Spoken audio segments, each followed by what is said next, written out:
Então, com a palavra, o nosso companheiro Mancini, esse irmão que vem, assim, a brilhantar a nossa tarde, temos certeza. Bem-vindo, meu irmão. Seja muito Boa tarde, bem-vindo. Yara. Boa tarde, Boa companheiros e tarde. companheiras do GPELA.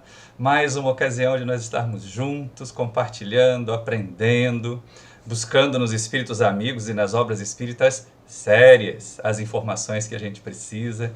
E sobre esse tema sexualidade, eu estava refletindo aqui na minha época de juventude, mocidade, isso aí já vai lá mais ou menos umas 4, 5 décadas, né? A gente não tinha condição de falar sobre isso no centro espírita. A gente não tinha condição de falar sobre isso dentro de casa. Então, parecíamos cegos guiando cegos, né? As pessoas não sabiam, achavam que sabiam, tentavam ensinar para os outros sem saber o que estavam fazendo. E quanto menos a gente conhece, em qualquer área que seja, quanto menos a gente conhece, gente, mais bobagem a gente faz. Mais equívocos a gente começa. É lógico que nas aulas de evangelização a gente tinha sempre lá tudo bem organizadinho, primeiro, segundo, terceiro ciclo, a pré-mocidade, a mocidade, os temas bem distribuídos, as revelações da doutrina espírita, né? Moisés, Jesus, o espiritismo, comunicabilidade dos espíritos, os princípios doutrinários estavam sempre sendo colocados para nós. Mas imagine a cabeça de adolescentes, de jovens ali na faixa de 12, 13 anos, não tanto com essa pressão de hoje, do século XXI, que ela é muito maior, porque a sexualidade invade as nossas casas por todas as telas, a gente ter as dúvidas que assolavam os jovens lá da década de 70 eram muito parecidas com as que assolam hoje, porque da mesma forma que nós não sabíamos, também era difícil ensinar para gerações que vieram depois de nós. E aí eu não sou bobo nem nada, para não ser cego guiando outro cego, eu preferi buscar socorro, não dos universitários, mas dos espíritos amigos, dos benfeitores espirituais, para a gente poder tratar desse tema aqui. E o Felipe está aí coordenando a transmissão, então quem estiver assistindo no chat e tudo mais, e quiser colocar já alguns apontamentos, alguns questionamentos, pode fazer, porque a gente vai nessa dinâmica meio de uma conversa, enquanto nós estivermos trabalhando com o material que nos é apresentado na literatura espírita séria, na literatura espírita que a gente pode confiar. Pode confiar porque conhece, porque é a base da codificação. Pode confiar porque conhece que é Emmanuel, é Joana de Ângeles, é Manuel Filomeno de Miranda. Pode confiar porque são autores encarnados sérios, que nós também conhecemos, alguns até conhecemos pessoalmente e conhecemos o trabalho deles. Então, agradeço a vocês pela paciência, mas nós vamos precisar de slides.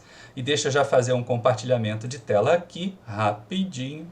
Entramos aqui com a nossa telinha do PowerPoint, que eu vou com vocês agora para a gente poder apresentar e refletir sobre esse tema, né? A sexualidade, porque ela é um tesouro sublime da nossa alma. Deixa eu só tirar essa tarjinha chata que fica aqui na frente da minha tela, para poder colocá-la num lugar onde ela não vai atrapalhar a nossa visão, e a gente continuar a nossa conversa a partir daqui, né? Muitas vezes a gente ainda tem, né, dúvidas. Adultos têm dúvidas sobre sexualidade. Espíritas têm muitas dúvidas sobre sexualidade porque nós ficamos imaginando da nossa cultura anterior, daquilo que nós trazemos do nosso passado, de outras religiões, o quanto que sexo é pecado, o quanto que sexo é feio, o quanto que na literatura, todas as vezes que alguém está nu, as pessoas dizem que as suas vergonhas estão expostas. Então, sempre houve um tabu, sempre houve essa estigmatização da sexualidade em relação às criaturas. Sempre, desde que nós nos lembramos, sempre desde que a nossa história conta. E é exatamente por aí que nós vamos colocar. Sexo, na verdade, não tem nada de tabu. Sexo, na verdade, não tem nada de feio.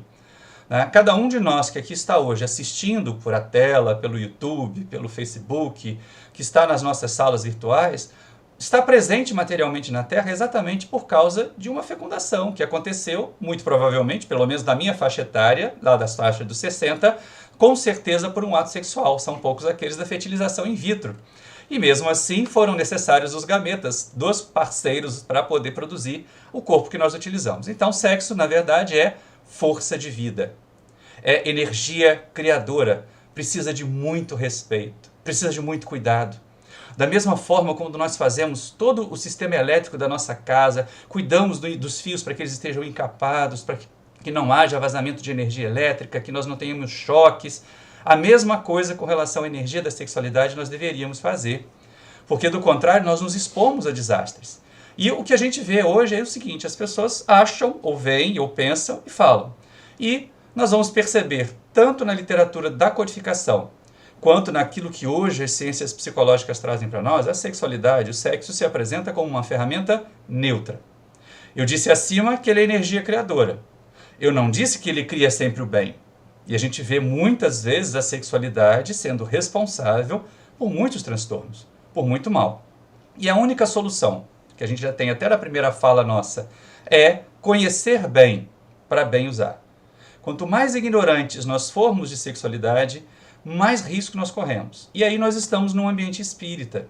Nós estamos num ambiente essencialmente educador, lembrando lá Leopoldo Machado, lembrando o nosso educador do Brasil, que faz 100 anos, faria 100 anos se tivesse encarnado hoje, Paulo Freire. Se a gente precisa da educação, a gente tem que usá-la como ferramenta de progresso. Tá? E muitas vezes a gente encontra, ainda hoje, dentro do movimento espírita, pais desinformados, buscando socorro para filhos desajustados. Ou, se a gente não sabe e não soube instruir e não parou para conversar sobre isso, provavelmente nós vamos ter a oportunidade agora de conversar sobre isso, de instruir os nossos netos que chegaram de forma extemporânea, os nossos netos e netinhas que chegaram agora nas fases que nós estávamos achando que íamos descansar, que os filhos estavam ficando adultos, e eles chegam em casa com um bebê para nós, ou com a notícia de que a namorada está grávida, de que engravidou do namorado, e a gente não vai poder fazer e jogar na rua. Então nós vamos acolher esses novos espíritos que chegam, mas sem tirar a responsabilidade daqueles que os recebem materialmente. Sem tirar a responsabilidade dos nossos filhos, que trarão para nós esses netos, que a gente espera que venham mais tarde, que venham no momento em que eles já estejam maduros. Mas se vierem agora, cabe a nós também o trabalho de ajudar a educar. Muito mais do que ajudar a sustentar, mas de ajudar a educar. Principalmente a partir dos nossos filhos. E exatamente para evitar isso, é que a gente faz esse apelo de que no movimento espírita a gente converse um pouquinho mais sobre sexualidade, fale um pouquinho mais sobre essa energia criadora, sobre essa força capaz de transformar, sobre isso que atrai a atenção de tantos, porque basta colocar o assunto sexualidade, basta colocar algumas coisas que atrai a atenção de estudantes, atrai a atenção de jovens, atrai a atenção de adolescentes, atrai a atenção de adultos, porque a sexualidade faz parte de nós. Muito além até do corpo físico, como nós vamos ver mais adiante. Mas é importante a gente estar atento ao seguinte, na história, e é por isso que nós temos esse tabu em relação ao sexo, nós tínhamos, na história não tão antiga, né? Porque nós vamos ver uma questão que vai aparecer logo a seguir aqui, a visão greco-romana que chegou para nós da história é de que gregos e romanos eram hedonistas. Para eles, a satisfação física, a saciação dos desejos, né, o prazer de comer, o prazer da sexualidade vinham à frente de tudo. Então, o sexo aparecia como mais uma fonte de prazer, independente de se isso era de forma equilibrada, de forma organizada. E é essa visão que nós tínhamos. E essa coletividade, essa cultura greco-romana invadiu, tomou conta de boa parte do mundo antigo, inclusive daquela parte da terra que trouxe para nós a nossa cultura religiosa. Então nós temos também a visão judaico-cristã da sexualidade anterior, aquela que aparece no Velho Testamento, não é a que nós herdamos. Não é a judaico-cristã. A visão judaica, antes da invasão romana, antes das dominações, ela era sim patriarcal. A mulher era colocada numa condição de subalternidade, mas não havia tantos tabus. A ideia de concubinas, a ideia de relacionamentos fora de uma união primordial era tranquilamente aceita, era vista ali, colocada até como uma necessidade no caso de Abraão, que teve que ter um filho com Agar, porque Sara não podia produzir, não podia se reproduzir, pelo menos naquele momento da colocação histórica ali. Mas quando o invasor romano chega, quando o invasor romano toma conta e traz a sua cultura, e traz o seu hedonismo, e traz a sua sexualidade exacerbada, uma forma de resistir da cultura judaica foi contrapor-se a tudo o que viesse do gentio invasor, inclusive a forma de ver o sexo. Então ali, a partir dali, a visão judaica de que sexualidade, como ela é a representação da forma romana de viver, ela era feia, ela era proibida, ela era pecaminosa, ela era suja, porque ela era característica daquele invasor. Ela era característica daquela criatura que estava sujeitando seu povo. E nós ficamos aí, recebemos 2000 anos depois essa cultura. Tanto que ela chega ao cristianismo da mesma forma, sendo a sexualidade vista como pecado, sendo a sexualidade vista como alguma coisa que fez a queda da humanidade. Tanto hoje se coloca que Adão e Eva, o pecado original era uma relação sexual, não tem nada a ver com isso. Quem vai lá a Gênesis vai perceber que é o comer do fruto do conhecimento, né, da árvore do conhecimento, é deixar de ser inocente e aí perceber a própria imperfeição. Não tem queda nenhuma, não tem expulsão nenhuma do paraíso nesse sentido. Mas, para contrapor ser romano, vamos rejeitar toda a sua cultura, inclusive a sua cultura de relacionamento sexual. E aí nós ficamos nesse jogo, na Idade Média inteira, as proibições, os tabus, a imposição de um celibato para os seguidores de Jesus, para os sacerdotes, porque o sexo era feio, porque o sexo era sujo, porque o sexo era pecaminoso, porque o sexo era a porta aberta para o demônio. E assim chegamos até o Espiritismo. E muitos de nós espíritas, que jornadeamos durante séculos pelo cristianismo, pelo judaísmo, por essas religiões tradicionais, também podemos ter essa visão. E é muito difícil quebrar esse paradigma. Uma abertura que surge quando nós resolvemos quebrar esse paradigma aparece na visão oriental. A visão oriental é muito diferente da visão judaico-cristã. Ela não vai ao extremo do hedonismo, que é a visão greco-romana, e nem vai às proibições. Na verdade, ela é muito naturalista. O sexo é parte da vida, ele existe para fazer crescer, ele existe para dar prazer também. As pessoas que falam do Kama Sutra como se fosse um livro de pornografia, não, é uma obra que se destinava a ensinar os orientais a encontrarem equilíbrio e prazer na sua sexualidade, ao ponto de se reparar ou perceber a sexualidade do ponto de vista oriental como um ato sagrado, e como um ato sagrado ser respeitado. Aliás, nós deveríamos pensar assim, a espiritualidade, e a gente vê Allan Kardec colocando no que se refere à mediunidade. Olha como nós podemos fazer paralelos desde que a gente estude bastante a codificação. Allan Kardec fala a respeito da mediunidade, dos abusos que são cometidos com a mediunidade. Pois é, dos abusos que são cometidos com a mediunidade, e aí ele diz assim, melhor seria que elas estivessem em boas mãos. Nós também temos abusos na sexualidade, nós também temos desvios na sexualidade. Melhor seria se conhecêssemos mais. Melhor se a sexualidade fosse vivenciada com mais equilíbrio em boas mãos. E é exatamente isso que as ciências psicológicas, que a visão psicológica da sexualidade tenta trazer para nós desde o século XIX. Com alguns acertos, com alguns erros.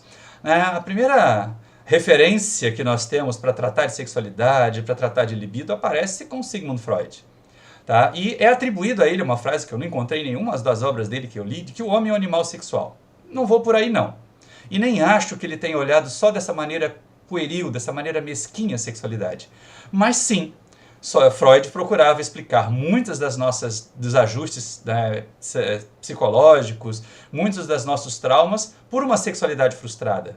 Por uma proposta de que se nós dessemos vazão à nossa energia sexual, talvez nos equilibrássemos psicologicamente. E um dos seus discípulos, Wilhelm Reich, leva isso ao extremo com a chamada psicologia do corpo, em que para ele, todas as tensões, todos os problemas emocionais estão em dificuldades no relacionamento com o corpo físico, dificuldades, tensões que precisam ser aliviadas, inclusive usando a força do sexo como uma função biológica para extravasar essas energias. São extremos e precisavam de correções de rumo, e essas correções de rumo já começam a aparecer com Carl Gustav Jung. Quando ele diz assim, olha, o homem não é apenas um animal sexual, nós temos mais, nós temos sentimentos, nós temos experiências anteriores, nós temos os arquétipos que são herdados aí, ele não conseguia entrar no mundo espiritual, ele não conseguia reconhecer a nossa imortalidade para dizer que nós somos herdeiros de nós mesmos. Então nós somos, muitas vezes ajustados a essas estruturas psicológicas que ele chamou de arquétipo, mas em que o sexo aparece lá, ele é importante. Ele pode ser, sim, responsável por muitos dos nossos transtornos, das nossas frustrações, mas ele não é tudo. Então já começa a dar o lugar devido à sexualidade na nossa vida, na nossa existência. E se nós caminharmos um pouco mais, nós vamos ver algumas percepções já mais modernas, que trazem então essa percepção. Por exemplo, com William James, da psicologia da consciência, essa combinação corpo-consciência. Nós não somos só instintos, nós não somos só corpo, nós não somos só pulsão sexual. O nosso raciocínio, a nossa forma de pensar também afeta. Não é assim? Quando nós estamos, às vezes, muito concentrados, todas as nossas funções biológicas não ficam, de certa forma, entorpecidas. A gente, às vezes, não consegue sentir fome quando está concentrado demais em alguma tarefa. A gente não consegue sentir tensão sexual quando está focado demais em alguma coisa. Aquilo passa, até um determinado momento que o corpo começa a cobrar a sua conta. Então, William James propõe esse equilíbrio. Nós estaremos bem se nós equilibrarmos a consciência e o corpo, as demandas orgânicas, as demandas biológicas. E com Abraham Maslow, que depois foi um dos precursores da psicologia transpessoal, a gente tem a psicologia da autoatualização, dessa busca de harmonia interior, desse reconhecimento de nós mesmos, que é realmente essa porta que se abre depois para nós nos reconhecermos além da pessoa. E ele coloca para nós o sexo como uma fonte de harmonia, e não como a fonte de harmonia, diferente de outras propostas que aparecem por aí. Se algum profissional da área de psicologia encontrar divergência do que nós estamos falando, a gente está falando do que a gente foi estudar, não é muito profundo, mas é o que a gente conseguiu entender. E a gente encontra também na psicologia da responsabilidade, eu prefiro chamar assim, mas a proposta dele é a abordagem centrada na pessoa, de Carl Hanson Rogers, e ele traz para nós essa ideia de que o ser humano é, acima de tudo, um organismo digno de confiança. E exatamente se nós estivermos em um ambiente favorável, em um ambiente de equilíbrio, nós tendemos ao nosso melhor. Mesmo sem falar em espiritismo, mesmo sem falar em reencarnação, nós também reconhecemos que a doutrina espírita nos ensina que se nós tivermos um ambiente favorável, a nossa tendência natural é o desenvolvimento, é o progresso, é caminhar para Deus, é buscar a divindade em nós. Melhorei um pouco a iluminação aqui, que eu mesmo estava me achando escuro, tá, gente? Mas a gente começa a perceber o seguinte, estamos caminhando para a visão espírita, para propostas que os amigos espirituais nos trazem. E aí, olha só que coisa interessante, né? A gente começa a perceber que na visão espírita, na visão do Livro dos Espíritos, e aqui sim é a visão espírita, não é a visão do Maurício espírita, profitente de doutrina espírita. Aqui nós estamos, né, na visão que aparece no Livro dos Espíritos, nós estamos nas questões do Livro dos Espíritos que tratam sobre sexo, não exatamente sobre sexualidade. Na questão 200 a gente aprende o seguinte, o espírito não tem sexo como nós entendemos, não tem a morfologia, não tem a funcionalidade. E aí Kardec está aprendendo aqui com os benfeitores espirituais, isso num contexto genérico. É claro que nós vamos ver mais adiante, no desenvolvimento da literatura espírita, em outras abordagens, que espíritos muito materializados, espíritos muito próximos de nós, têm as mesmas sensações e percepções e desejos que nós. Só tem a dificuldade de não ter um corpo físico para satisfazê-los, o que causa para eles um grande tormento. E aí o codificador, percebendo isso, né, dizendo que ouvindo os espíritos dizerem que não, o sexo está na constituição física e os espíritos não têm sexo, mas existe entre eles amor e afinidades, ele vai perguntar então se nós podemos reencarnar no corpo de homem ou no corpo de mulher, que é a experiência que aparece na questão 201. E aí a resposta é sim. Nós podemos ter experiências masculinas, em corpos masculinos, nós podemos ter experiências em corpos femininos, e aí a gente começa a ter que pensar o seguinte, puxa, mas eu passei às vezes 3, 4 encarnações habitando corpos masculinos, eu desenvolvi um psiquismo todo voltado para essa ação externa, para essa questão da força, da conquista. Se de repente, numa outra encarnação, eu vier num corpo feminino, será que vai gerar logo um corpo todo delicado, uma criatura com atitudes todas delicadas, ou vai haver uma transição? Sim, vai haver transição, é lógico. Por isso que a gente tem que fazer essas transições de morfologia muito suavemente, muito preparados, para poder realmente não causar grandes transtornos. E aí o codificador pergunta, mas então o que norteia o espírito? Já que o espírito vai escolher a experiência que ele vai passar, que ele vai vivenciar, o que diz para ele que ele vai escolher o corpo de homem ou o corpo de mulher? É prazer? É gosto? Não, eu gosto de ser homem porque eu não quero ter menstruação, porque eu não quero engravidar, então eu vou querer encarnar as próximas 1000 encarnações, eu quero como homem. E aí os espíritos respondem até nessa questão 201. Se eu reencarnasse só como homem, só saberia o que sabem os homens. Nós precisamos evoluir para aprender tudo. Para ser espírito puro, nós temos que conhecer todas as experiências, não o mal. Passar pela fieira da ignorância e irmos nos tornando criaturas mais sábias, mais amadurecidas, até chegarmos à condição de puros espíritos. E é nessa condição de puros espíritos que nós vamos nos encontrar, e a resposta dos amigos espirituais para a questão 202, que é o que norteia a escolha do espírito na hora da sua experiência, de escolher o corpo em que ele vai reencarnar, a resposta é simples, o tipo de aprendizado que ele tem que realizar, o tipo de experiência que ele vai precisar realizar. Então, se nós tivermos que experimentar a maternidade, não tem como, né, Maurício? Você vai ter que escolher numa outra encarnação um corpo feminino, porque num corpo masculino como este que eu tenho agora, eu não posso ser mãe. Eu não posso gestar uma outra criatura. Essa experiência, essa noção, toda a fragilidade, toda a fortaleza que a mulher grávida representa para a cultura terrena, porque ela é muito mais forte do que frágil, gente. Né? Vivenciar a experiência da gestação, de trazer ou contribuir com Deus para que um novo espírito ganhe um corpo e realize a sua experiência na Terra, é muito significativo, é muito importante. E nós não podemos perder isso de vista. Mas vem aqui então essa colocação, vem então essa observação dos amigos espirituais. E nós não vamos perder isso de vista, porque é isso que vai nos ajudar a lidar melhor com a nossa sexualidade, a lidar melhor com a sexualidade em torno de nós, a quebrarmos os nossos preconceitos. Preconceitos com relação a gênero, preconceitos com relação à orientação sexual, a sermos mais acolhedores, porque aí nós conseguiríamos ajudar as criaturas a alcançarem o seu melhor, e não aquele padrão que lhes foi imposto. Imposto por uma cultura, imposto por preconceitos, imposto por uma série de questões que a gente agora não tem tempo para conversar sobre elas, mas que acabam desaguando aí nessas dificuldades que a nossa sociedade enfrenta. E é lógico, para que a gente fique na visão espírita, nós vamos perceber o seguinte, olha, vamos na literatura espírita porque a gente vai estar mais bem respaldado.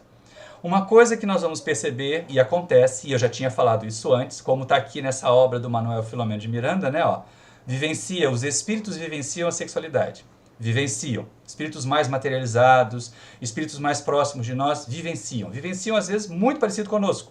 Como a gente vê no livro Sexo e Obsessão, de Manuel Filomeno de Miranda, em que ele, né, mostra lá a cidade perversa, que é um ambiente deletério no mundo espiritual, em que espíritos muito comprometidos na sexualidade praticam atos ali como se estivessem utilizando um corpo físico. Inclusive, ele descreve uma espécie de desfile, do tipo desfile carnavalesco, com carros alegóricos, com figuras com, né, órgãos genitais avantajados, com espíritos praticando cenas de sexo ali ao público.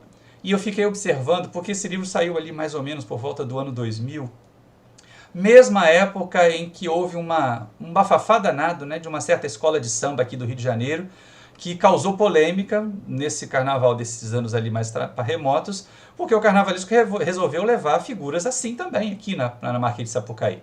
E aí eu fiquei imaginando, quando eu li o livro, e já sei onde é que o fulano de tal foi beber a inspiração para fazer o seu desfile lá daquela escola de samba do Passarinho. E era exatamente isso, na Cidade Perversa. Mas também não vamos imaginar que é só isso, né? Se a gente vai na literatura de André Luiz, se a gente vai observar, nós vamos ver espíritos também vivenciando experiências harmoniosas. Ainda com perfil e com psiquismo masculino, ainda com perfil e psiquismo feminino, como a gente vê em Nosso Lar, o caso de Tobias, o caso de Lísias, que tinha uma noiva que planejava reencarnar para se casar com ela aqui na Terra, né? No livro Os Mensageiros, Minha Vida Continua. Minha Vida Continua é muito interessante porque assim, é um relacionamento que começa no mundo material, ambos desencarnam, e no mundo espiritual eles continuam buscando ou se buscando porque eles têm afeto, porque eles têm amor, porque eles vivenciam aquilo que está colocado lá na questão 200 do Livro dos Espíritos. Mas também nós vamos encontrar espíritos com um nível mais elevado. Espíritos que já transcenderam essas vibrações mais densas, mais da sexualidade para a reprodução, para a criação, que é a que nós trazemos quando temos um corpo físico, e eles conseguem sublimar isso. É o caso, por exemplo, do amor de Emanuel e de Lívia. É o caso, por exemplo, do amor de Francisco de Assis e Clara, que imagina, no século XIII, para servir com Jesus, só o sacerdócio, só aquela vida monástica. Seria impossível para essas duas almas que se amam profundamente vivenciarem isso como um casal. Então eles escolheram um celibato voluntário, aquele que aparece também em questões do Livro dos Espíritos que nós vamos tratar mais adiante. E vivenciam a sua sexualidade como uma forma de amar mais ampla, não como esta forma de fazer pares, que aparece na literatura, como nós dissemos aqui, nessas partes acima. Seja na parte harmoniosa, né, equilibrada e feliz, seja nessa mais desajustada e desequilibrada que a gente precisa amadurecer para evitar. Mas é uma questão que a gente não pode perder de vista, não pode deixar passar. E olha só que coisa interessante, porque na visão dos espíritos, e aí eu aproveito... Felipe, dá para você tirar a tarde um pouquinho, filho, para poder o pessoal ver qual é a referência ali do livro do Manuel Filomeno de Miranda? Oh, muito obrigado. A visão dos espíritas, e aí eu me incluo, sobre sexualidade, ela sempre vai estar eivada de alguns preconceitos. Ela sempre vai estar maculadinha aqui, ela é muito mais retrógrada, porque nós somos herdeiros dessa cultura judaico-cristã que chegou aqui, dessa visão terrena de sexualidade. E os espíritos têm uma visão adiante. Então eu costumo dizer, e é verdade, né? Que a visão dos espíritos sobre sexualidade é muito mais avançada que a nossa visão de espíritas. Então vamos ficar com a visão dos espíritos, porque a gente tem menos risco de errar. A gente tem menos risco de fazer bobagem. E lá no livro, Sexo e Obsessão, lá na introdução, lá no começo, olha o que Manuel Filomeno de Miranda fala para nós a respeito de sexualidade. O sexo não foi elaborado para o prazer vulgar. Então, quebra aquele paradigma judaico-cristão de sexo apenas para obter prazer. Senão para as emoções superiores na construção de vidas. Tudo bem, situou a sexualidade como uma fonte de reprodução. Ou para as sensações compensativas. Então, aquela história que nós recebemos de herança, principalmente da Igreja Católica, de sexo só para reprodução e só depois do casamento, aqui a espiritualidade diz assim, não é. Também é para reprodução, mas também serve para essas sensações compensativas. Só que tem uma questão. Vai ser bom, vai ser positivo?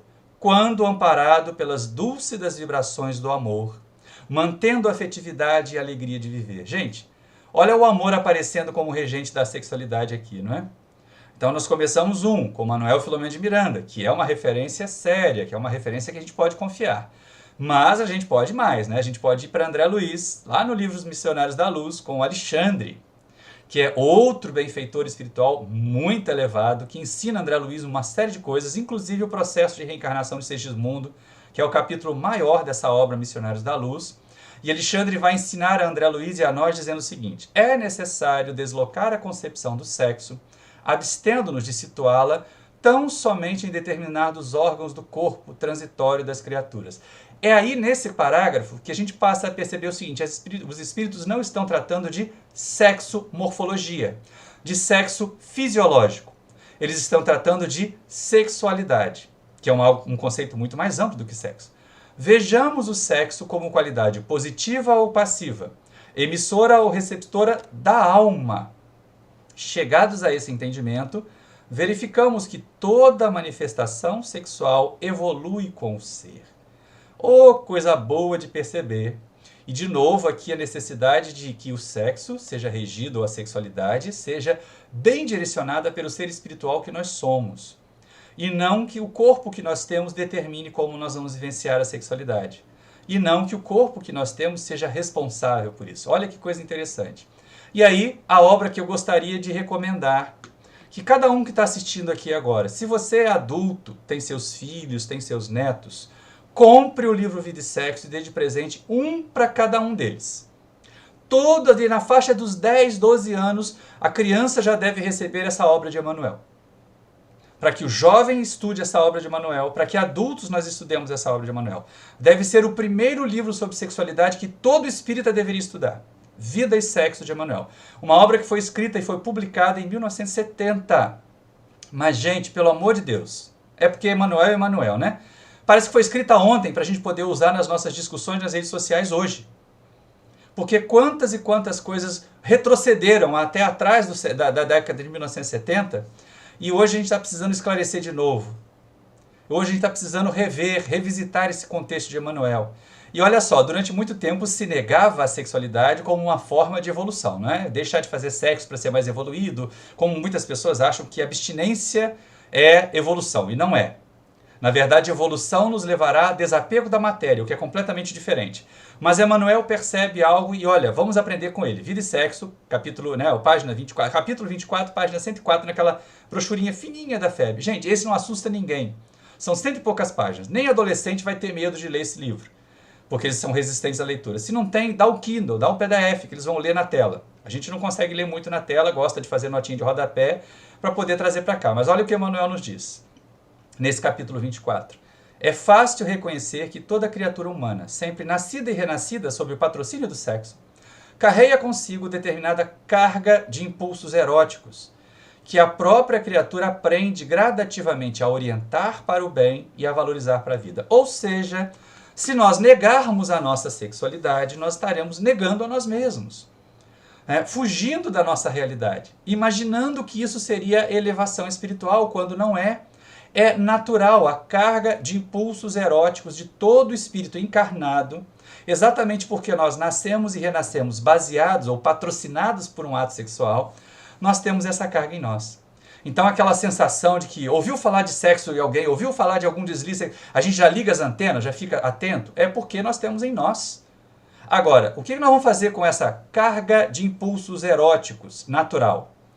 E aí vem a recomendação de Emmanuel. A própria criatura aprende gradativamente, então devagar aí, né, gente? Fazendo esforços, mas vamos devagar e vamos conquistando, sem parar, a orientar para o bem e a valorizar para a vida. É uma questão muitíssimo interessante. Precisamos orientar para o bem a nossa sexualidade. Não quer dizer negar a nossa sexualidade. De maneira nenhuma, isso vai só aumentar os transtornos.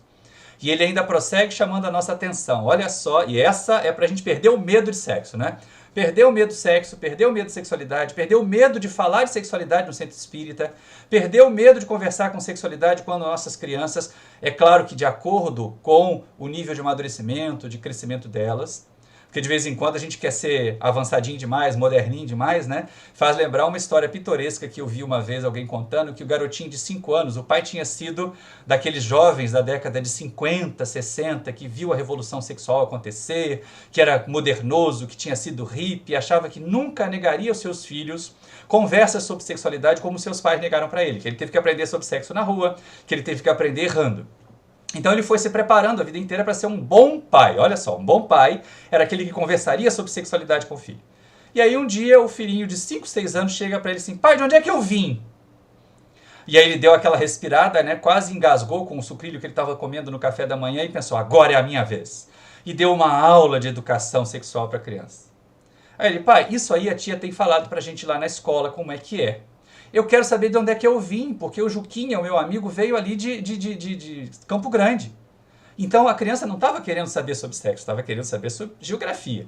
Tá? Mas Emmanuel nos coloca o seguinte: olha, não vamos ter medo não. Diante do sexo não nos achamos, de nenhum modo, à frente de um despenhadeiro para as trevas, mas perante a fonte viva das energias, em que a sabedoria do universo, Deus, situou o laboratório das formas físicas, e a usina dos estímulos espirituais mais intensos, em regime de colaboração mútua, visando ao rendimento do progresso e ao aperfeiçoamento entre os homens. Então, nada de ter medo de sexo. O sexo não é um despenhadeiro para as trevas, mas pode, se bem usado, se bem equilibrado, ser a nossa escada para a ascensão espiritual. Porque a partir dele, ou com ele de forma equilibrada, em alguns casos nós sublimaremos o nosso sentido do amor e nos tornaremos criaturas melhores. Então, já que ninguém tem mais medo de sexo, né, a gente vai perceber o seguinte: olha, os espíritos também ensinaram a Allan Kardec que não é para ter medo de sexo.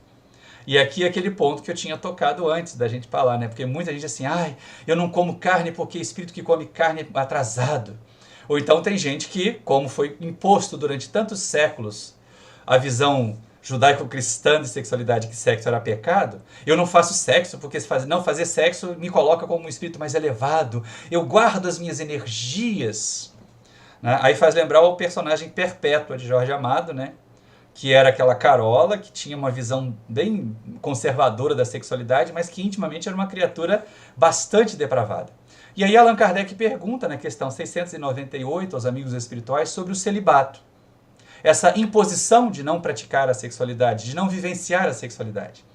Pergunta ele: o celibato voluntário representa um estado de perfeição meritório aos olhos de Deus?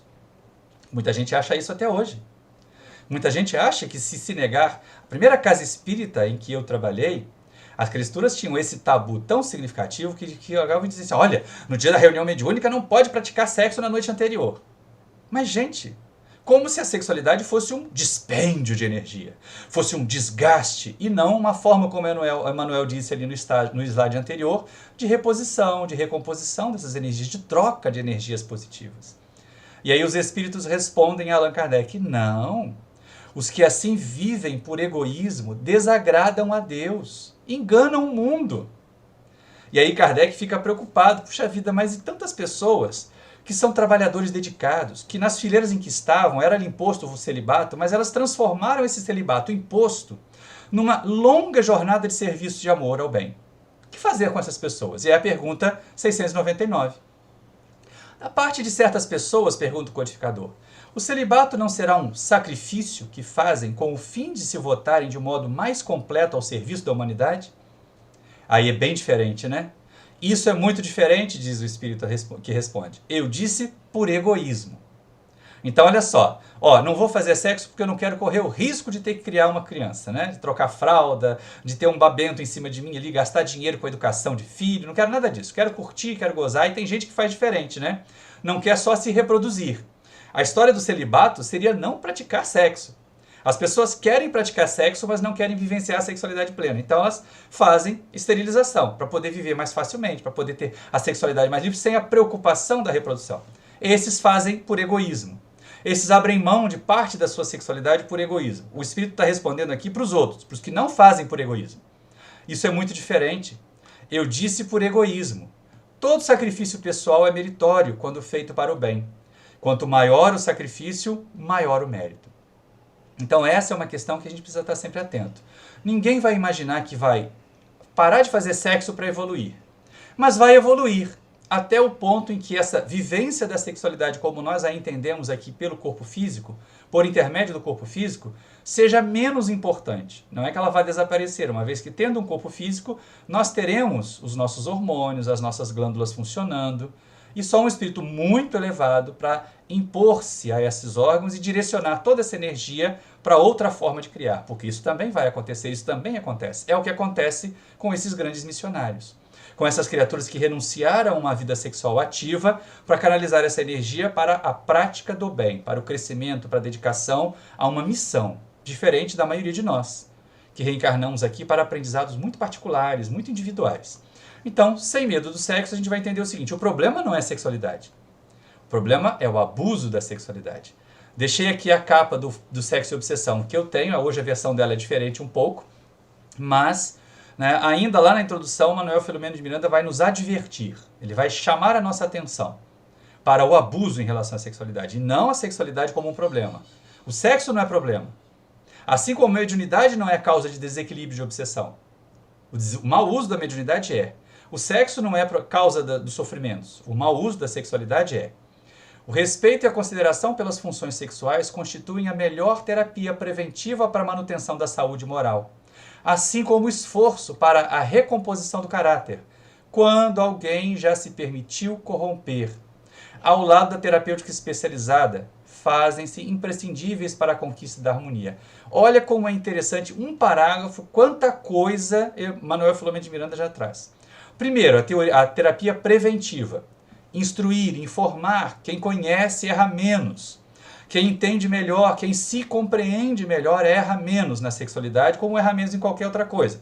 Então, a prevenção, e aproveitando que nós estamos em época de vacinação, e não de negacionismo, espírita é praticante da fé raciocinada, o espírita é praticante de uma ciência, que espiritismo também é ciência, não esqueçamos disso, e nós vamos ouvir a ciência e não a teorias conspiratórias, e vamos lá tomar nossa vacina porque é bom para nós e é bom para todas as pessoas em torno de nós, principalmente aqueles que estão impedidos de tomar, por qualquer outro motivo. Então aqui é a mesma coisa, a terapia preventiva para a manutenção da saúde moral é excelente, mas também é esforço para recomposição. Então ninguém que caiu, ninguém que fracassou, ninguém que já se permitiu muito fragilizar na área da sexualidade está perdido, está corrompido.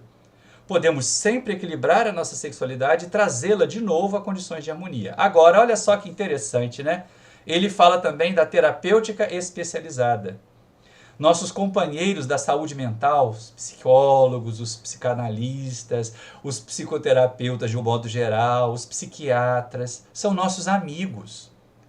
Tá? Eles não são médico de doido, como muita gente diz. Eu não vou em psicólogo não porque é médico de doido. Para começar, psicólogo não é médico. Tá? E nem é de doido. São companheiros nossos que vêm nos ajudar, que é para a gente não ficar doido. Então vamos para a terapia. Nenhum espírita vai ter vergonha de buscar o terapeuta. Certa vez eu vi um palestrante comentando, porque assim, nós somos tão preconceituosos com relação à saúde mental que nos escondemos. Muita gente quando está na rua conversando com alguém diz, olha lá vai o meu oftalmologista, ele é muito bom. Olha, lá vai o meu cardiologista, ele é maravilhoso. Ninguém grita, olha lá vai o meu psicólogo. Lá vai o meu psiquiatra. Ninguém fala isso. Olha o preconceito aí, Mas os profissionais da saúde mental são nossos amigos, para que nós mantenhamos ou reconquistemos a nossa harmonia. E aí, com relação à sexualidade, vem o alerta, Ninguém se engane quanto aos compromissos do sexo perante a vida e cuide de não enganar a outrem. Ou seja, não vamos usar nem nos permitir usar na sexualidade. Cada um responde sempre pelo que inspira e pelo que faz. Então a gente também vai ser responsável por aquilo que inspirar aos outros, por aquilo que fizer os outros realizarem. Olha só que coisa complicada, não é, gente? E aí olha que interessante, né? A evolução da sexualidade começa muito antes da gente entrar na fase humana da evolução.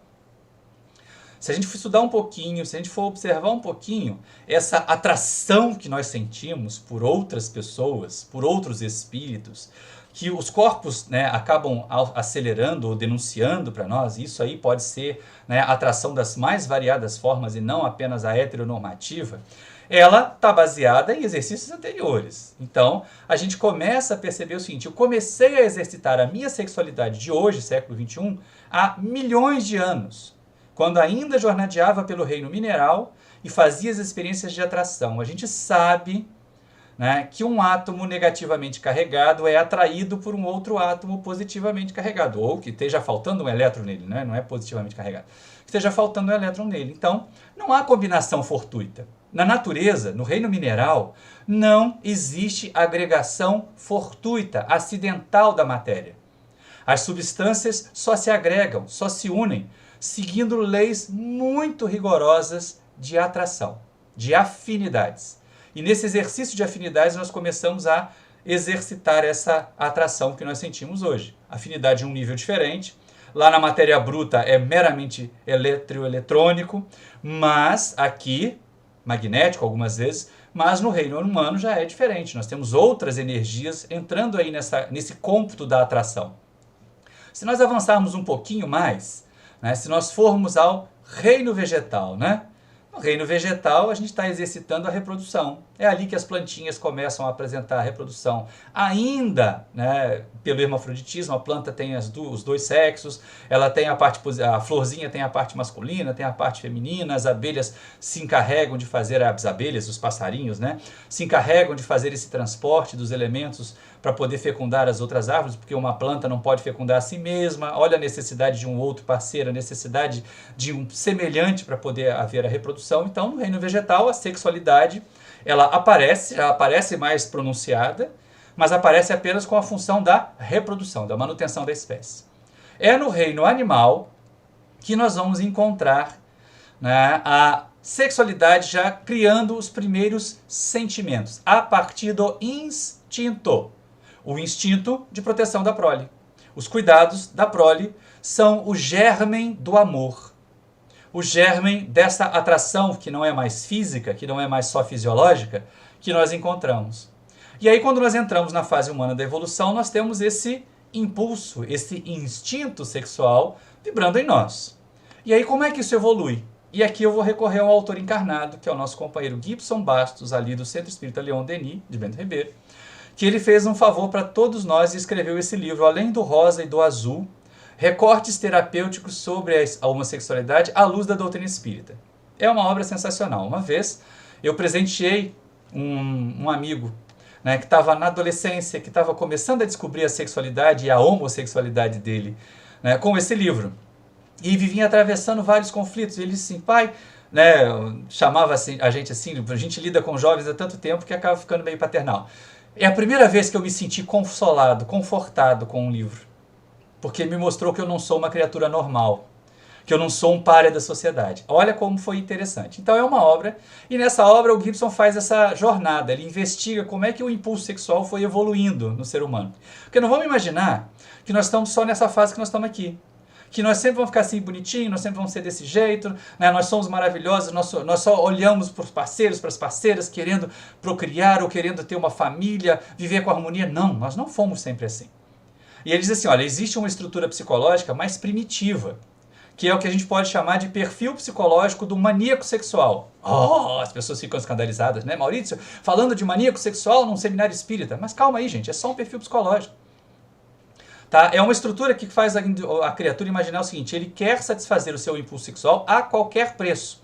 Nem que para isso ele tenha que usar violência. Hoje, século XXI, para nós, a sociedade repudia isso. Nós nos escandalizamos com esse comportamento. Mas imagina a época das cavernas. em que aquele homem primitivo, que era pouco mais que um símio, acordava, via uma fêmea tomando água no riacho perto ali, se sentia atraído por ela, dava-lhe com um tacape na cabeça, levava para a caverna e praticava um ato sexual, a revelia daquela fêmea. Depois ele ia embora e a deixava, grávida. E ela acordava com uma dor de cabeça danada, o que a gente vê esse atavismo funcionando até hoje, né? A dor de cabeça para fugir da sexualidade ainda continua sendo empregada. Mas isso era a prática do ser primitivo. Graças a Deus nós não somos mais nessa condição primitiva, nós não já repudiamos esse tipo de comportamento, ele já é escandaloso na nossa sociedade, muito bom que seja assim. Não temos que voltar a isso não.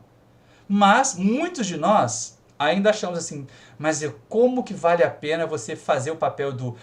como a gente vale a pena explorar, por exemplo, aquele lado maternal das jovens e se colocar como um homem frágil, como um homem abandonado pela mãe, para tentar seduzi-la. E aí o Gibson diz que esse perfil do sedutor ou da sedutora, porque muitas vezes acontece também, não é?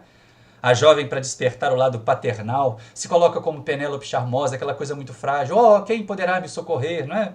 E aí o Gibson diz que é o perfil Dom Juan. O perfil Dom Juan, o perfil Dona Juanita, se a gente quiser, né? Aquele que vai usar a sedução, que vai usar de artimanhas, que vai mentir os sentimentos para poder seduzir a outra parte e conseguir dar vazão, extravasar o seu impulso sexual. É bastante negativo isso. É desrespeitoso com a outra pessoa, não tanto pela violência da prática sexual do maníaco, mas pela violência dos sentimentos. Porque as pessoas, quando elas se percebem usadas, elas se sentem muito inferiorizadas. E aí todas as práticas sedutoras, cuidado, jovens espíritas, sejam meninos ou meninas, ser muito sedutor, aparecer nos encontros com aquela camiseta regata mostrando todos os músculos, ou então com aquele top delineando todas as curvas, é jogar um pouco de Dom Juan e Dona Juanita na nossa vivência. E isso ainda é uma prática equivocada. Já é uma prática superada, ou deveria ser uma prática superada, pelo menos no século XXI, na nossa sociedade, em que os sentimentos deveriam ser regentes. E aí aparece o terceiro perfil, que é o perfil que a nossa sociedade vivencia hoje em abundância. Ah, não é verdade. Não, nós temos leis no mundo ocidental que são contrárias à poligamia. Kardec já discutiu isso lá no Livro dos Espíritos. Mas a prática é bem longe da teoria, né, gente? Aquela história de musiquinha lá da década de 40 e 50, matriz e filial, ainda continua existindo. Tá? Aquelas desculpas que o pessoal dá, cavalo amarrado também pasta. É essa figura do marido ou da mulher infiel, aquela criatura que já entende a necessidade da sexualidade para a construção de um núcleo familiar, para vivenciar ao lado de alguém essa experiência de longo curso, mas que ainda não consegue ter tamanho controle sobre o seu impulso sexual que se permite aventuras extraconjugais, fora daqueles laços mais estruturantes de uma família, fora dos laços mais estruturantes de uma sociedade equilibrada. É o perfil marido e mulher infiel, que está aí até hoje, que a gente vê que a sociedade faz vista grossa, mas que está aí até hoje. É reprovado? Muitas vezes é reprovado. Mas tem muita gente que diz assim, mas se ninguém ficar sabendo, pode, não é? Não pode. Pelo menos do ponto de vista consciencial, pelo ponto de vista do espírito, não pode, porque vai deixar marcas. Todas as vezes que nós ferimos a confiança de alguém que esperava a nossa fidelidade, a nossa dedicação, as nossas energias, nós nos maculamos. Vou sugerir mais 2 obras, agora de André Luiz. Nós temos, por exemplo, o livro Nos Domínios da Mediunidade, que é um caso interessante, que André Luiz vai pesquisar, de uma companheira médium que está com a mãe doente e o marido se mete numa aventura. E é tão complicado porque assim, a imagem da amante vai junto com ele para dentro de casa. Quase como se fosse aquela forma de pensamento vigorosa ao ponto de causar mal-estar à esposa. E a outra é realmente o livro Ação e Reação, em que uma aventura extraconjugal leva quase ao limiar de um homicídio, ao ponto da espiritualidade recomendar a separação, porque a infidelidade do marido colocava em risco todo o planejamento reencarnatório da esposa e dos filhos. Então a gente tem que ter cuidado que essa história de poligamia, de dar uns pulinhos para fora da cerca, para a nossa coletividade espírita isso aí é bastante negativo, embora o espiritismo não proíba nada. Mas pensa bem, se você já não está mais feliz, já não está mais satisfeito com o seu parceiro, com a sua parceira, seja honesto ou honesta com você mesmo. Encerre o relacionamento antes de começar um outro. Porque de vez em quando a gente vê aquela história, porque espírita gosta de criar um mito, né? Alma gêmea. Não existe alma gêmea. O Livro dos Espíritos nos esclarece sobre isso. Mas a gente olha assim, ai, fulano tinha um casamento de 30 anos, de repente se separa da esposa e encontrou a alma gêmea. Aí você olha para a alma gêmea, ela é uns 30 anos mais nova do que a esposa. Aí você pensa assim, isso aí não é alma gêmea não, isso aí é upgrade de mulher. Ou então é upgrade de marido, quando a troca é por outro sentido. E é lógico que essa não é a ideia, né? Não vamos ficar nos iludindo. Sejamos respeitosos. Não é mais possível conviver? Fizemos todo o esforço possível? Nos separemos. Melhor ser bons amigos do que maus namorados, maus parceiros. Mas existe aquela estrutura que a sociedade tem como desafio para os dias de hoje, que é a monogamia. Ou o perfil psicológico marido-mulher fiel. É um nível em que o impulso sexual é controlado pelos sentimentos. A criatura não deixa de olhar e ver em torno de si outras criaturas que o atraem sexualmente, que a atraem sexualmente. Mas, por respeito a um relacionamento, por respeito a uma estrutura familiar, se mantém. E compartilha suas energias sexuais apenas com aquele parceiro, com aquela parceira. E isso deve acontecer tanto nos relacionamentos heteroafetivos como nos homoafetivos, gente. O respeito ao outro é a tônica da monogamia, é a tônica da fidelidade. E aí a gente começa a perceber o seguinte, tem mais para progredir? Tem. Tem um amor que vai caminhando para a sublimidade, que é o amor e o sexo sublimados, que é o perfil. E é assim mesmo que o Gibson coloca lá no livro, é o perfil, a estrutura psicológica Francisco e Clara, que conseguem trocar energias mesmo sem tocar corpos.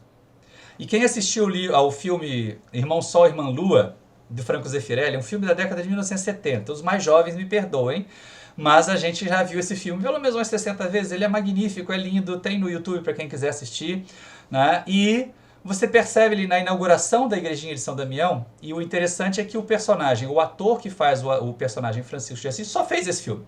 Ele só aparece nesse filme. A Clara ainda faz até mais um apenas. Mas são duas figurinhas sublimes, os olhares se tocam.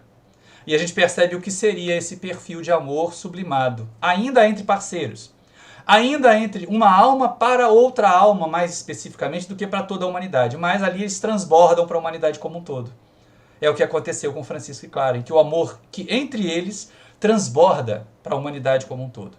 Ao nível máximo de amor, que é a sublimação total, que é o perfil Jesus, espírito puro, que prescinde do toque físico para trocar energias, para fazer com que a sexualidade caminhe e evolua. E diante disso aqui, a gente percebe qual é o nosso desafio. Fica esse quadro para quem está assistindo, dá uma olhadinha nele, quiser parar o vídeo aí, quem está assistindo agora, quiser parar o vídeo, quem vai assistir lá no meu canal no YouTube. Aliás, deixa eu aproveitar para fazer o meu merchan, né? Nós temos o nosso canal no YouTube, canal Maurício Mancini. Por favor, visitem lá, se inscrevam, né? Deixem um like. Esse vídeo vai aparecer lá mais para diante, lá para o final do mês de outubro, início de novembro, porque nós ainda vamos fazer alguma edição dele. Mas para vocês que estão assistindo agora aí no YouTube do Gepela, no Facebook do Gepela, faz uma pausa se puder, ou então volta e depois faz uma pausa e olha para esse quadro e pensa assim, onde é que eu estou? Onde eu me localizo? Isso vai nos ajudar a orientar a nossa sexualidade e a buscar conhecimento, mais conhecimento para nós podermos mais evoluir, mais progredir, mais caminhar. Do contrário, a gente acaba sempre sendo vítima da nossa ignorância, vítima das nossas fragilidades. Face disso, nós vamos perceber o seguinte, vamos com o Gibson fazer uma diferenciação. Porque de vez em quando a gente ainda ouve no movimento espírita as pessoas dizem, o fulano escolheu determinada orientação sexual. Não, orientação sexual não se escolhe. A definição que a gente tem do livro do Gibson de orientação sexual é essa. Define o objeto sexual, né, um indivíduo, pelo qual os seres humanos podem ter um sentimento afetivo sexual. Não se trata de uma escolha, ele frisa bem isso. Define simplesmente o desejo. Não implica dizer que esse desejo tenha que ser obrigatoriamente satisfeito ou como deva ser satisfeito. Então, a criatura que tem orientação heterossexual já reencarnou assim. A criatura que tem orientação homossexual já reencarnou assim. A criatura que reencarnou com orientação bissexual já reencarnou assim, já traz isso das suas experiências. Orientação sexual, nós poderíamos resumir, é a nossa bagagem, é a nossa herança das nossas experiências na sexualidade de todas as nossas existências anteriores. Desembocam nessa existência aqui. É diferente do comportamento sexual. O comportamento sexual ele reflete a maneira como o ser lida com o impulso sexual. E este varia de indivíduo para indivíduo, varia no tempo. Como varia no tempo, né? Nós podemos ter criaturas com orientação sexual, né, para um determinado viés e comportamento para outro. Por exemplo, nós temos os profissionais do sexo que praticam sexo com pessoas com a mesma morfologia que a sua e que são heterossexuais. Mas, para ganhar dinheiro, praticam atos homossexuais. Ou o contrário, como nós tínhamos no passado e ainda vemos até hoje, criaturas que têm orientação homossexual, mas pelos preconceitos, pela sua cultura religiosa, pela pressão familiar, acabam formando uma família, tendo um matrimônio, tendo comportamento heterossexual, porque a funcionalidade do corpo continua existindo. Tá? Então é muito interessante que a gente comece a separar um pouquinho, para não dizer que alguém escolheu ser gay. É muito dolorido quando alguém vai ao atendimento fraterno, vivenciando as dificuldades para se compreender na sexualidade, e ouve isso, você escolheu, foi sua opção. Né? A maioria deles vai dizer assim, não, eu não escolhi. A maioria deles vai dizer, ou delas vai dizer, não, eu já nasci desse jeito. E isso é tão traumático, que certa vez eu tive que lidar com o meu filho mais velho. Ele chegou para mim assim, pai, como é que a gente ajuda, já que eu estou vendo aqui atrás a propaganda do Setembro Amarelo, deixa eu tocar nesse assunto, dentro desse seminário, né? Meu filho mais velho estava terminando o ensino médio, e ele chega e diz, pai, como é que a gente ajuda uma pessoa que quer se matar? E aí já fiquei preocupado, né? Quem, meu filho? O que foi? Não, mas é a fulana de tal, minha amiga, minha colega. Mas por que ela quer se matar? Por que ela está pensando nisso? Não, mas porque ela se reconheceu homossexual e a família não aceita e o pai deu uma surra nela. Aí a gente começa a entender o quanto que esses jovens, o quanto que esses adolescentes chegam marcados pelo sofrimento porque não encontram na família o acolhimento necessário. Então, quando a gente percebe que orientação sexual não é uma escolha, fica mais fácil da gente atender e acolher aquela criatura que tem uma orientação sexual diferente da predominante, mas que continua sendo um indivíduo, continua sendo um espírito em evolução, continua sendo alguém com direito a progredir, como nós vamos ver Emmanuel falando no livro Vida e Sexo, linda, maravilhosamente mesmo. E aí a gente começa a perceber o seguinte, é o comportamento que mexe com a gente. É através do comportamento sexual que nós vamos expressar a nossa orientação sexual ou um simulacro de orientação sexual daqueles que estão vivendo em conflito. E aí, o que é normal, né? Durante muito tempo, as pessoas imaginavam que a homossexualidade fosse uma doença. Hoje, ela não faz mais parte, não tem CID, não tem nada, porque se reconheceu que ela não é doença. É simplesmente uma forma de expressar a sexualidade. Então, nós temos na nossa sociedade, segundo o levantamento do Gibson, está lá no livro dele, estou me referenciando e transferindo a responsabilidade para ele mesmo, o comportamento heterossexual ele é predominante na sociedade. Tá? É a expressão predominante, mas hoje não é a única considerada normal. Nós falamos isso. Já foi tirado de CID há muito tempo a homossexualidade como enfermidade. Antes era chamado de homossexualismo por causa disso, que dá esse sufixo dá a impressão de doença. Agora é homossexualidade, que tem a ver muito mais com ação, comportamento, atitude. E aí a gente coloca ali dentro do parênteses uma observação. Ser comum, gente, não significa ser normal. A gente vai comentar a respeito de normalidade sexual mais adiante, mas ser mais abundante numericamente não quer dizer que é normal. Nós temos, por exemplo, no nosso país hoje, uma quantidade enorme de pessoas que acham que bandido bom é bandido morto.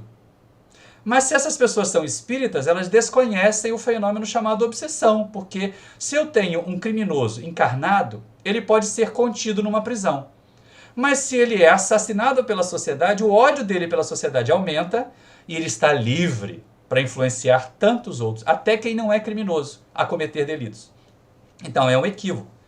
Pode ser que seja numericamente abundante o número das pessoas que acham que violência é o meio de resolver as coisas. Mas isso não é normal, porque não vai trazer bem-estar, porque não vai trazer equilíbrio. E aí o Gibson prossegue. A homossexualidade se expressa ali em mais ou menos 10% da população. E não tenhamos medo.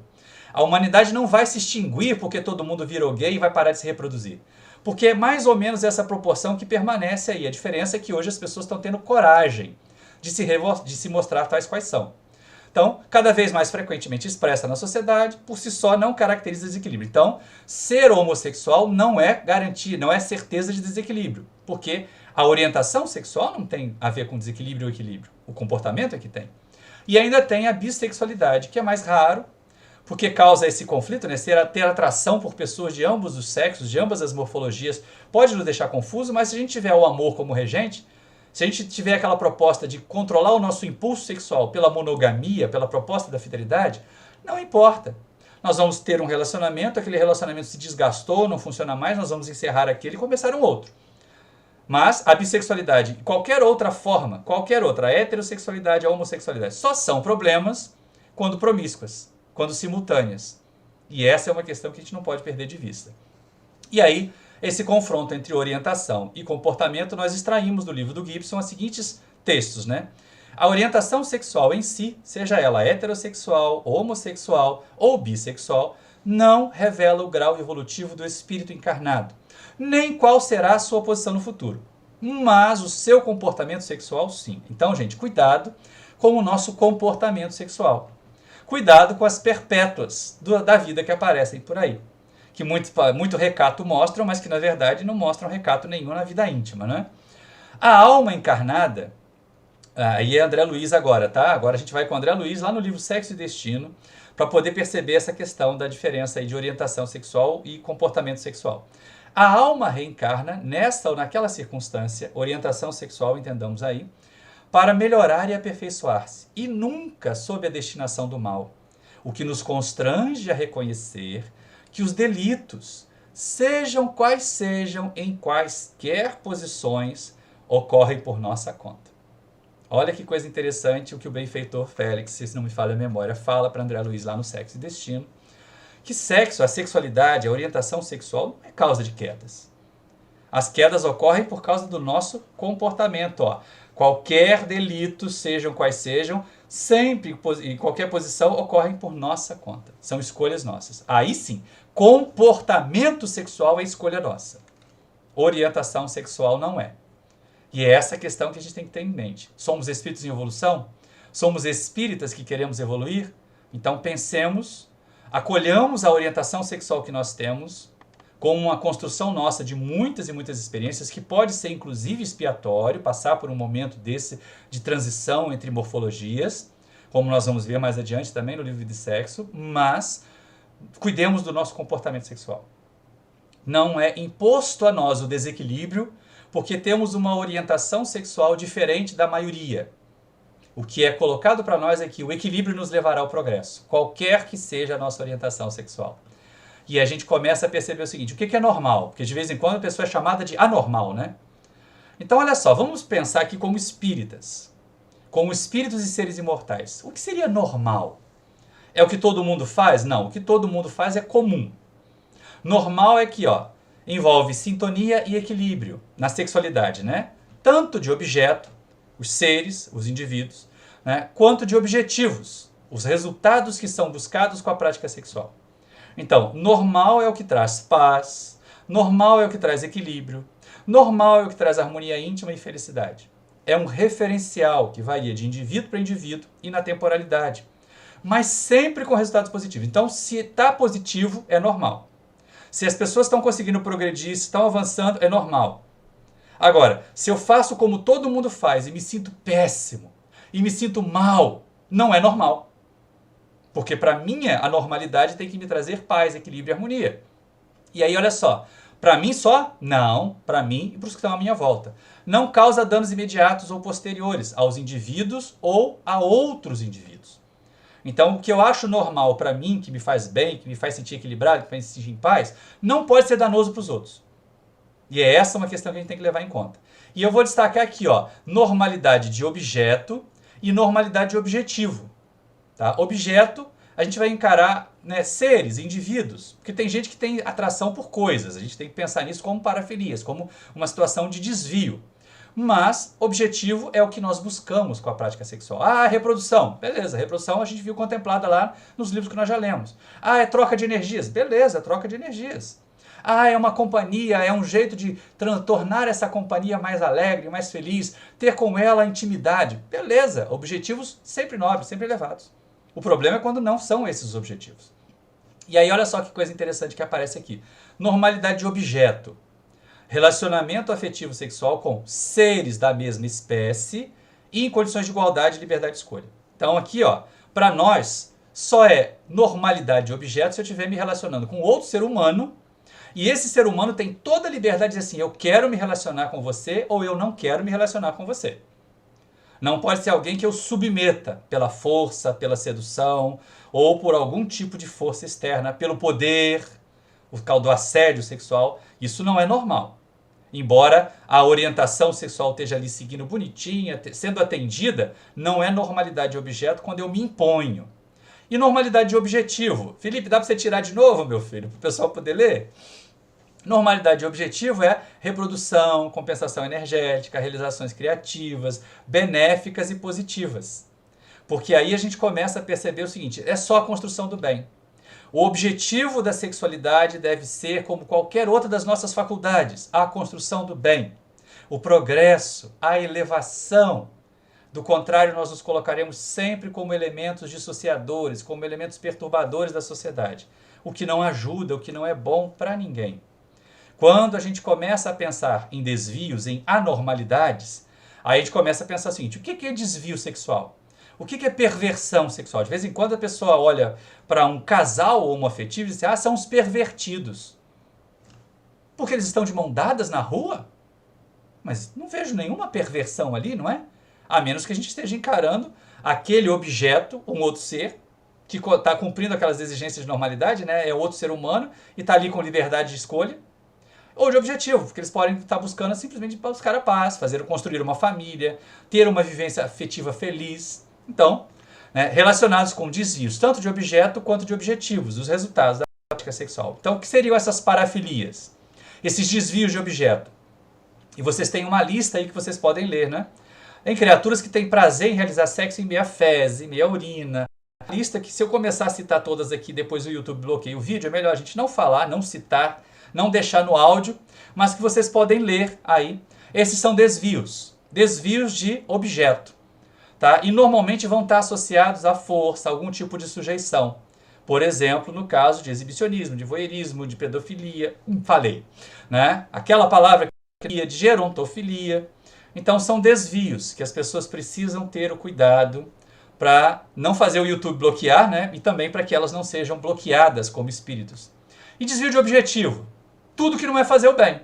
Tudo que não é crescimento, que não é paz. Sadismo, causar sofrimento. Masoquismo, experimentar sofrimento. A prostituição. Maurício, a prostituição é uma profissão tão antiga, mas é um desvio de objetivo? É um desvio de objetivo.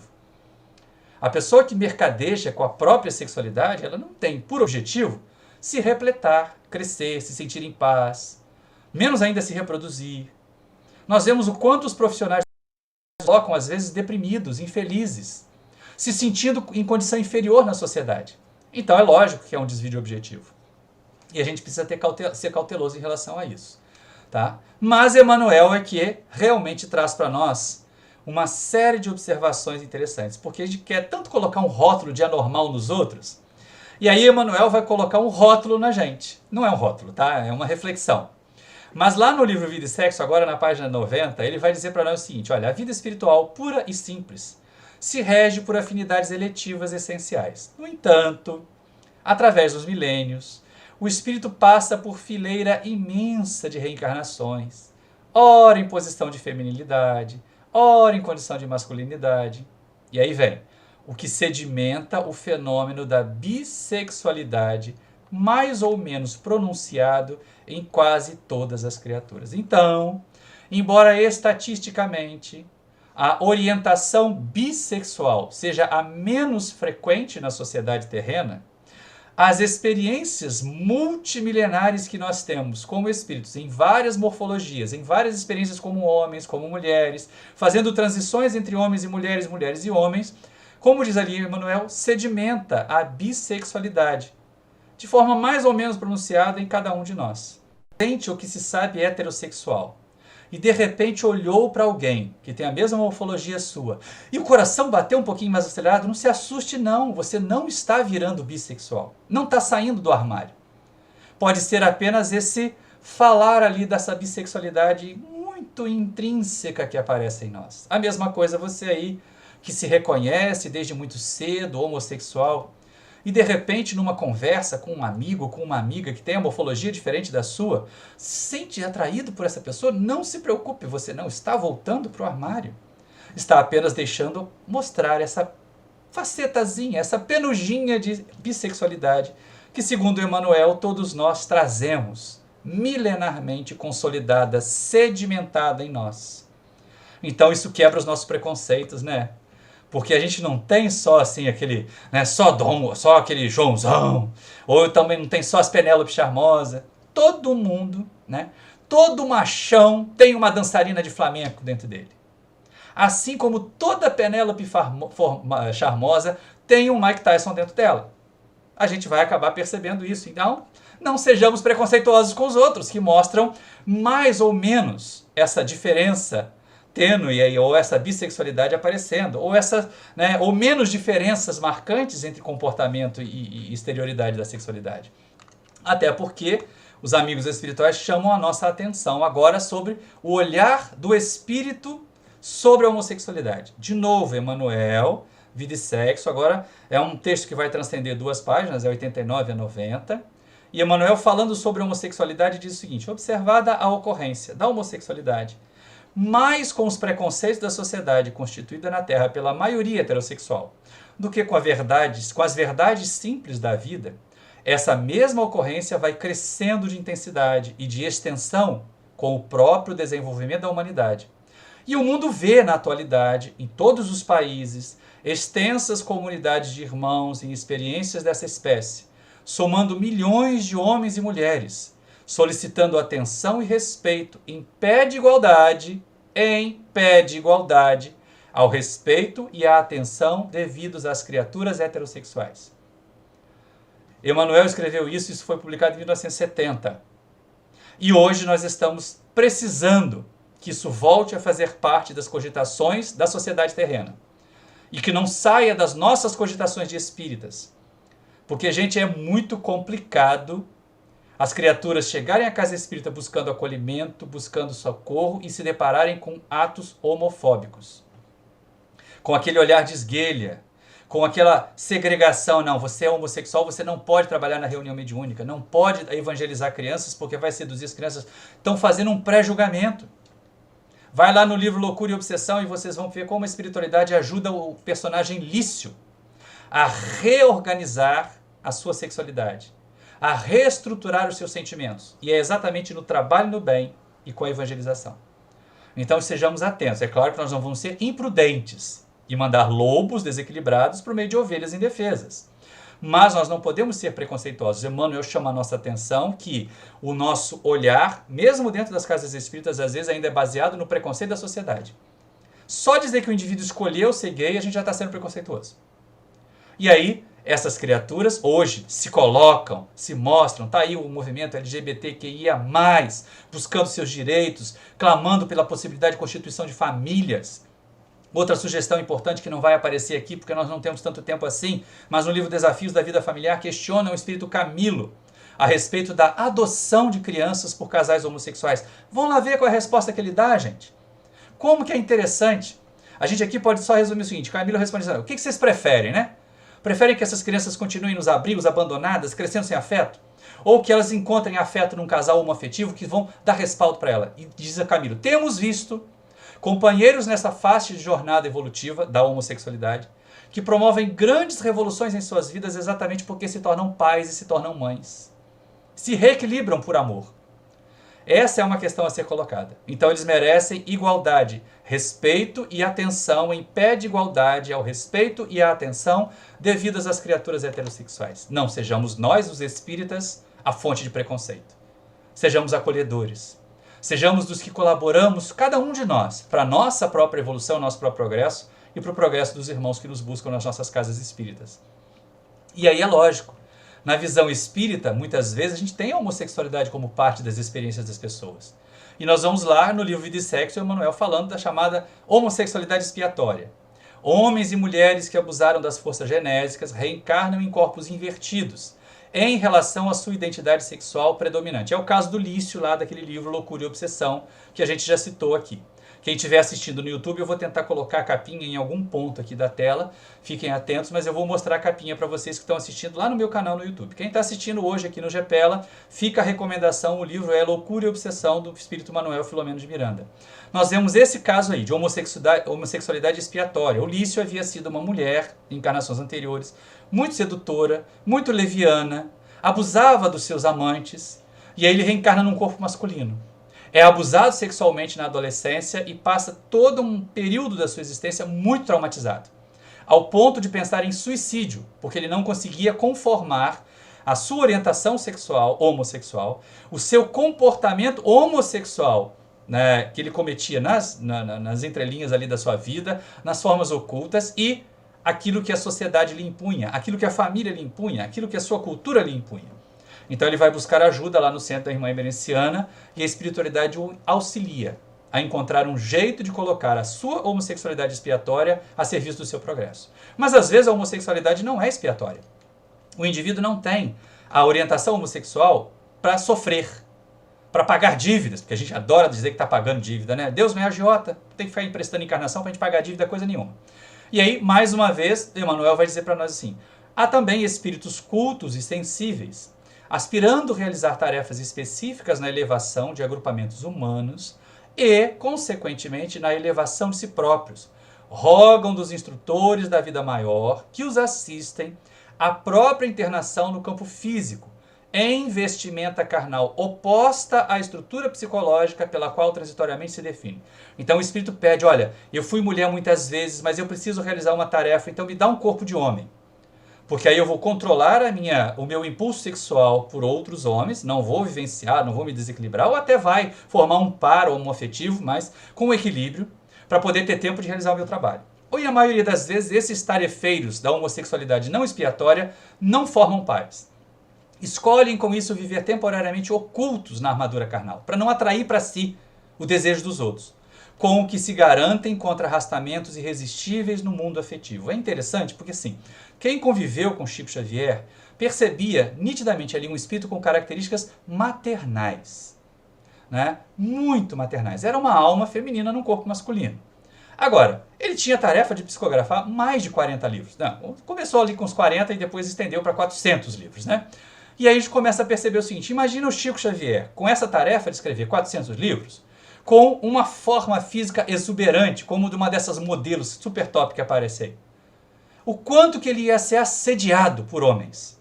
O quanto que ele ia ser forçado a garantir as suas energias, a se preservar para não se desviar da rota. Então melhor que ficasse naquele corpo, masculino, magrelinho, feinho aos nossos olhos, mas que ninguém tem coragem de dizer que Chico Xavier era feio. E assim também acontece na homossexualidade não expiatória. Sejamos bastante cautelosos. É muito interessante que a gente caminhe dessa forma. E aí a família, essa é a questão. Chegamos a um ponto do seminário em que nós deixamos de ser espectadores para passar a ser agentes.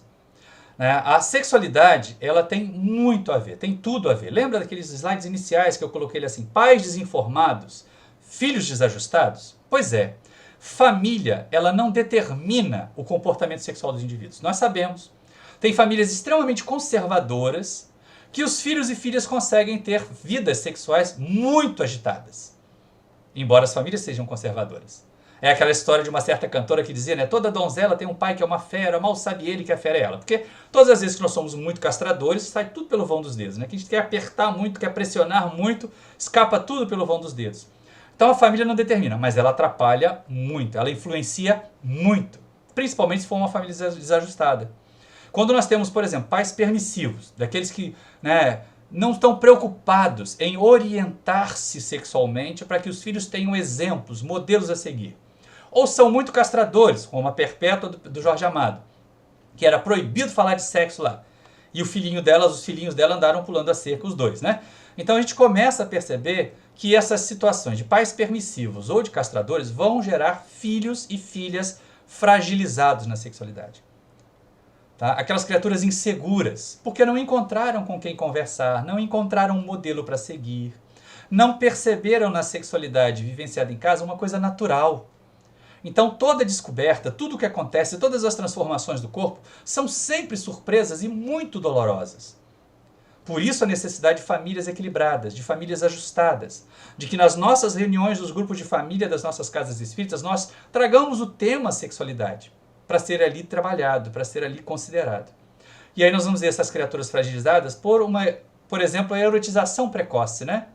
Quantas crianças pequenininhas, quantos menininhos e menininhas com aquelas roupas curtíssimas, com aquelas roupas que representavam um adulto sensual no corpo de criança.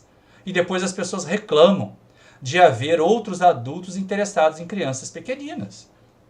Porque elas foram sexualizadas, erotizadas antes do tempo. Isso tudo vai potencializar o grande mal que existe em termos de sexualidade, que é a promiscuidade sexual. No início pode ser traumático, mas depois a criatura começa a se ver como aquele ser, a se ver como a única maneira de ser daquele jeito e acaba se permitindo todo tipo de desequilíbrio, todo tipo de exação na sexualidade, porque teve no seu lastro de família famílias que não ajudaram no desenvolvimento, famílias que não tinham conhecimento. Daí eu volto àquele apelo: pais, mães, avós, vamos nós estudar mais sexualidade, para que a gente possa ter meios de auxiliar os nossos filhos, os nossos netos, de auxiliar os nossos alunos, senhores professores, senhores educadores, para que a gente possa realmente entender. Não é ficar dando aula, né, da fisiologia do sexo numa aula para crianças de ensino fundamental, de primeiro ano, mas para nós nos colocarmos a perceber, aquela criancinha ali já tem uma indicação séria de orientação homossexual, vamos conversar com a família, vamos trabalhar para que ele não seja isolado, para que ele não sofra preconceito, para que não seja maltratado, né, ou maltratada. E isso tudo a gente precisa conhecimento. Sem conhecimento nós não conseguimos evoluir, nós não conseguimos o nosso progresso. Então nós temos que agir, nós precisamos agir. Do contrário, nós só vamos sofrer e fazer sofrer, o que é pior. Nós só vamos causar mais desentendimento, mais dificuldades. E isso só vai piorar a nossa situação. E aí houve um seminário em 1980, tá? Tanto que o Divaldo Franco ainda usa terminologia antiga quando responde as perguntas. Mas fizeram uma sabatina ao Divaldo. Tá aqui, laços de família, né? Divaldo Franco responde. Ele tem uma série de colocações, foi feito pela USE de São Paulo, e ele tem uma série de colocações sobre sexualidade. E fazem perguntas ao Divaldo e chegam nesse ponto da relação dos pais com os filhos homossexuais. Imagina há 40 anos atrás, né? Que nós já estamos em 1980, exatamente 1980, que aconteceu esse seminário. Há 40 anos atrás, a visão dentro do movimento espírita da homossexualidade era ainda mais preconceituosa do que é hoje. E aí, lógico, muitos pais espíritas procuravam o centro espírita para curar a homossexualidade dos filhos. A gente acha estranho, acha escandaloso que profitentes de outras religiões estejam aí procurando que não existe cura gay, mas isso acontecia dentro das casas espíritas. Corre o risco de acontecer em algumas ainda hoje, né? As criaturas achando que aquilo era uma doença, era um ismo e não uma ade, como a gente está vendo aqui pintadinho, já eu vou ler o texto do Divaldo, né? Então é ter o cuidado, a gente perceber o seguinte, como era importante orientar os pais espíritas naquele momento. E o Divaldo faz colocações brilhantes, apesar da terminologia daquele momento ser o ismo.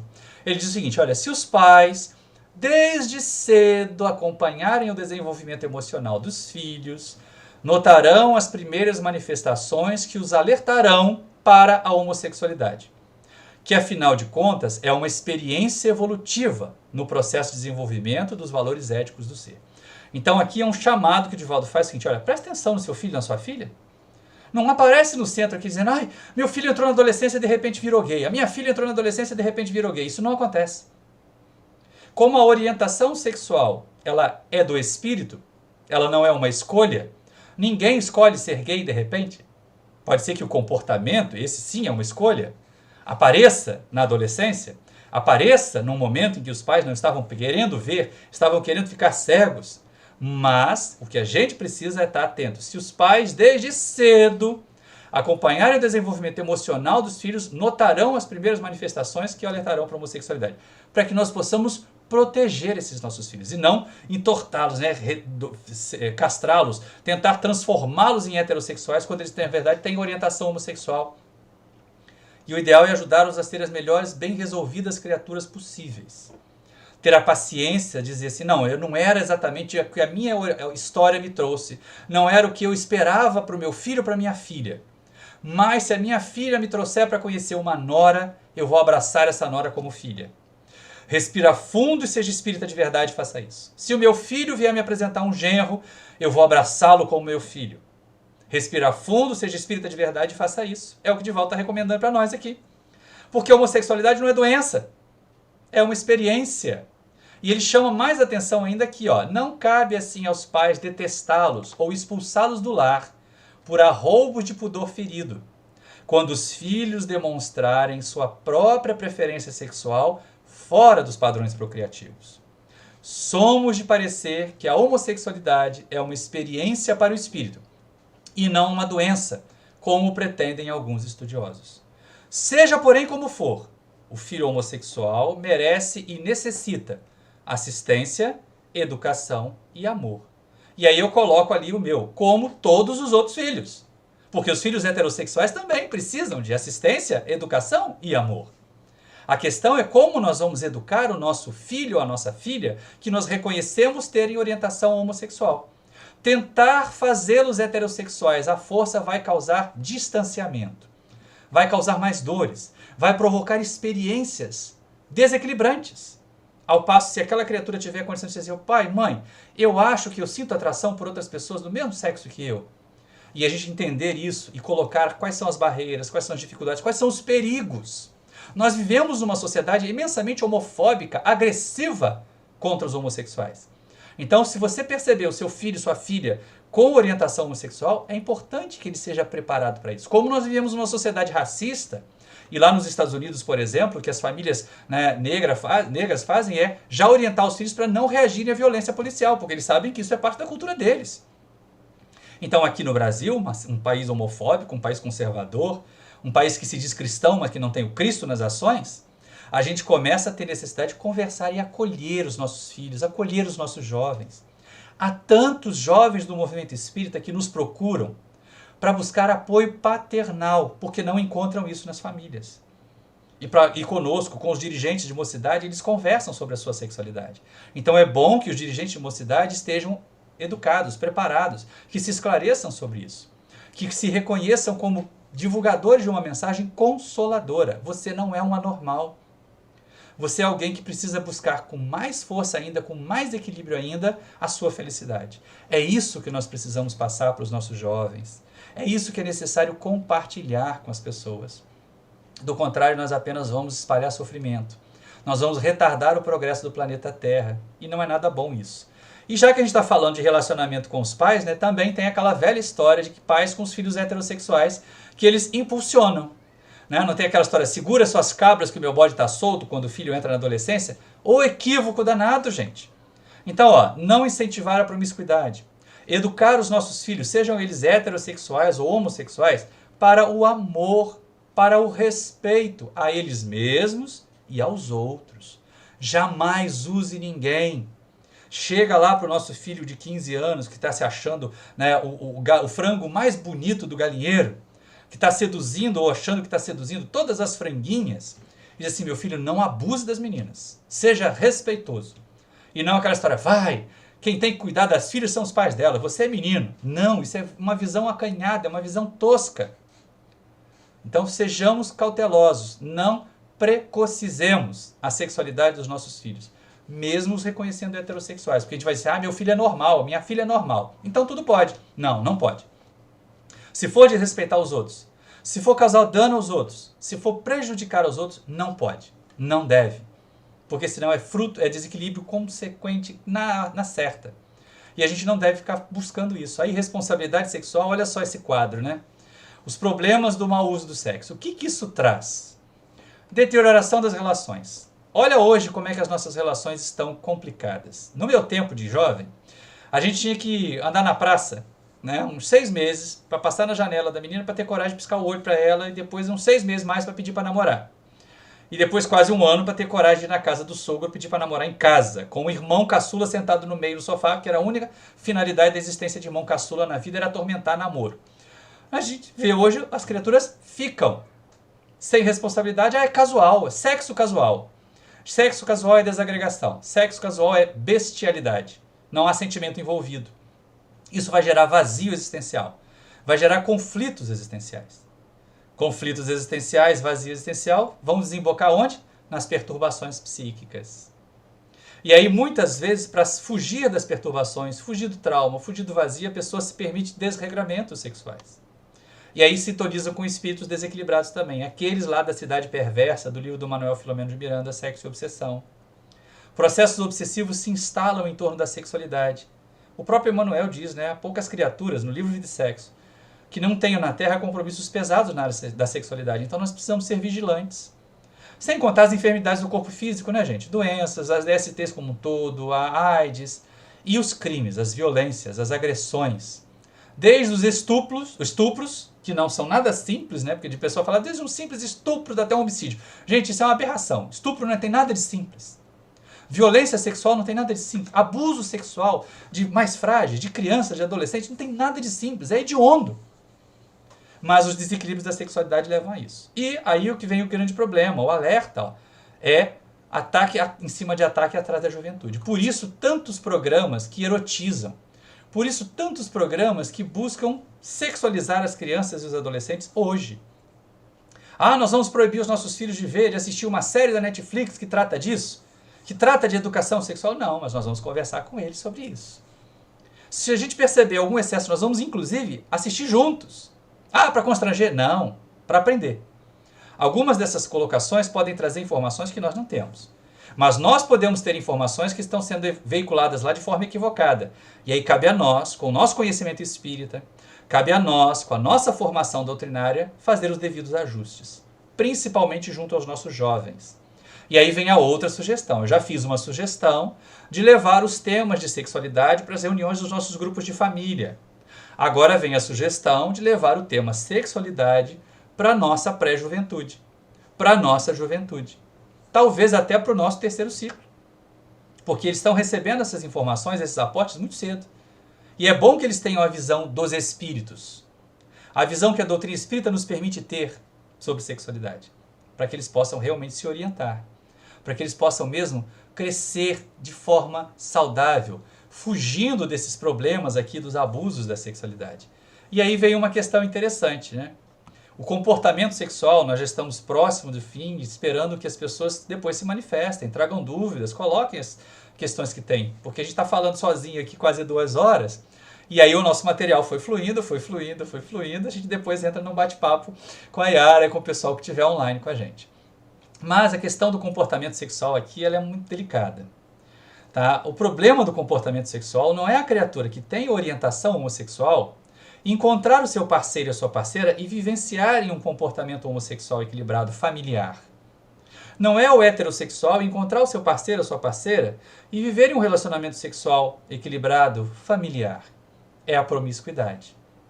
É o namorar versus o ficar. Né? A gente saiu de um tempo passado em que era tudo proibido para o tempo de hoje em que tudo é possível, em que as pessoas ficam, em que as pessoas fazem sexo casual e acham que sexo casual não tem problema.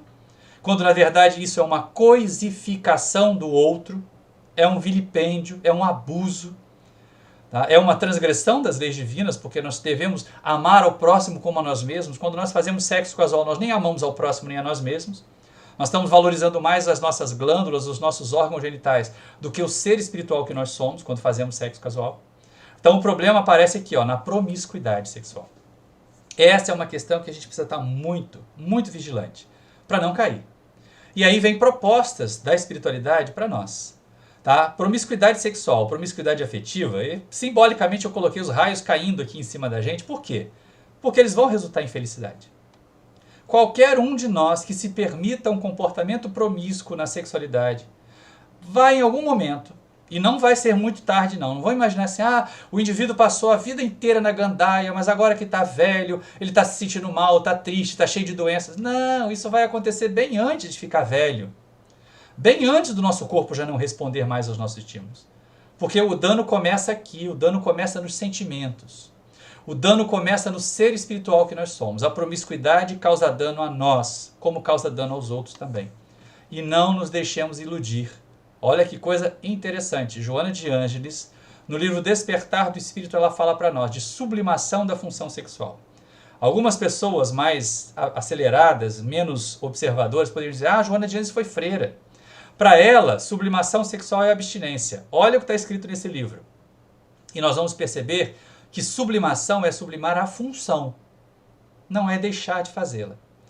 Fala Joana de Ângeles para nós, como uma sugestão para nós espíritas, a respeito da nossa sexualidade, torná-la sublimada, torná-la instrumento de progresso, tornar a nossa sexualidade uma oportunidade preciosa para nós crescermos, para nós amadurecermos, para nós nos tornarmos pessoas melhores. E aí, olha só, essa integração das duas polaridades não impede que se possa manter o exercício saudável da função sexual. Joana nos diz que à medida que o espírito evolui, à medida que o espírito amadurece, ou, como o título do livro, à medida que o espírito desperta, ele vai aproximando as duas polaridades da sexualidade ao ponto de já não ter mais um direcionamento específico para qualquer polo que seja.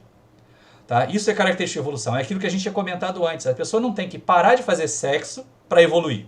Ela tem que evoluir para chegar a essa integração das duas polaridades. E aí a necessidade do ato sexual, do uso do corpo físico para o ato sexual diminui, mas não desaparece. E é isso que Joana diz para nós.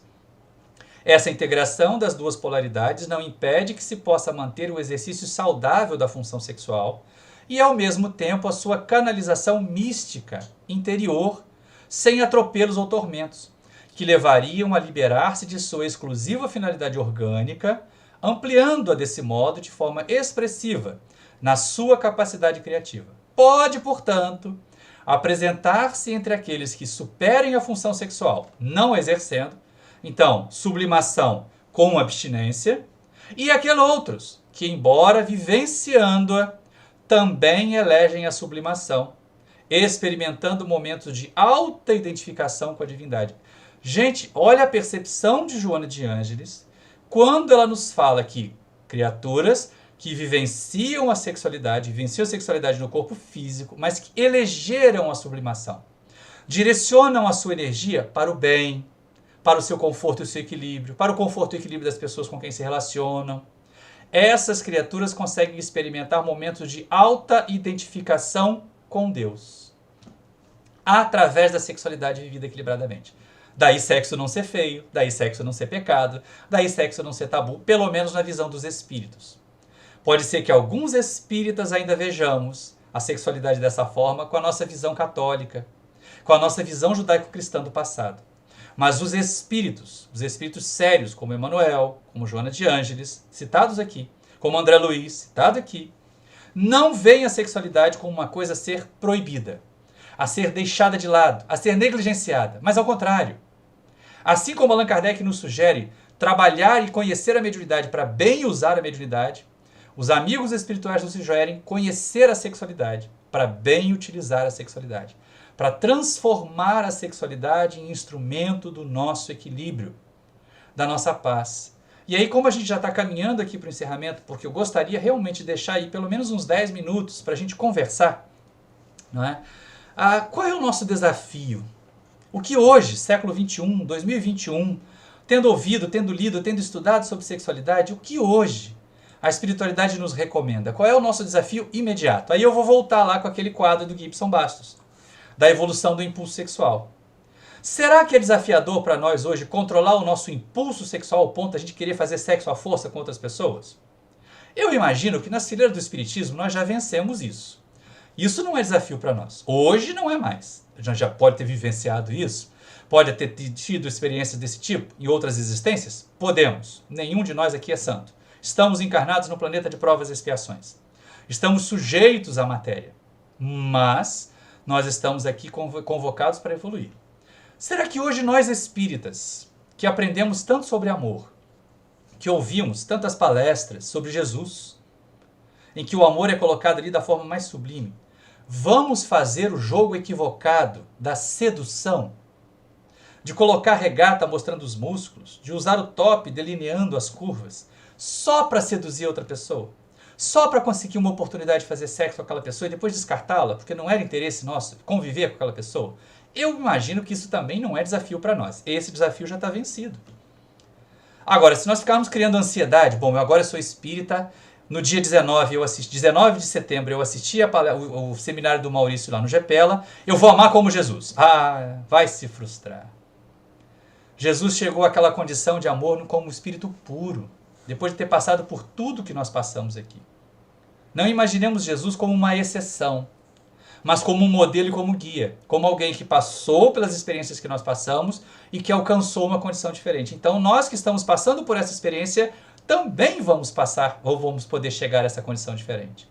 Então, se a gente quiser amar, ter o impulso de Jesus para amar, nós vamos nos frustrar. Nós vamos nos tornar hipócritas. Então, não vamos ter esse desafio para hoje. Esse desafio para até o final do ano. Não tenhamos esse desafio. Ele é grande demais, ele ainda está alto demais para a nossa condição. Mas, olha só, ficamos aqui com 3 possibilidades. Eu, Maurício, ainda não me sinto suficientemente forte para amar como Francisco e Clara. Eu ainda sinto necessidade de retribuição nos meus relacionamentos afetivos. Estou falando de mim, mas cada um de nós pode fazer a sua própria avaliação.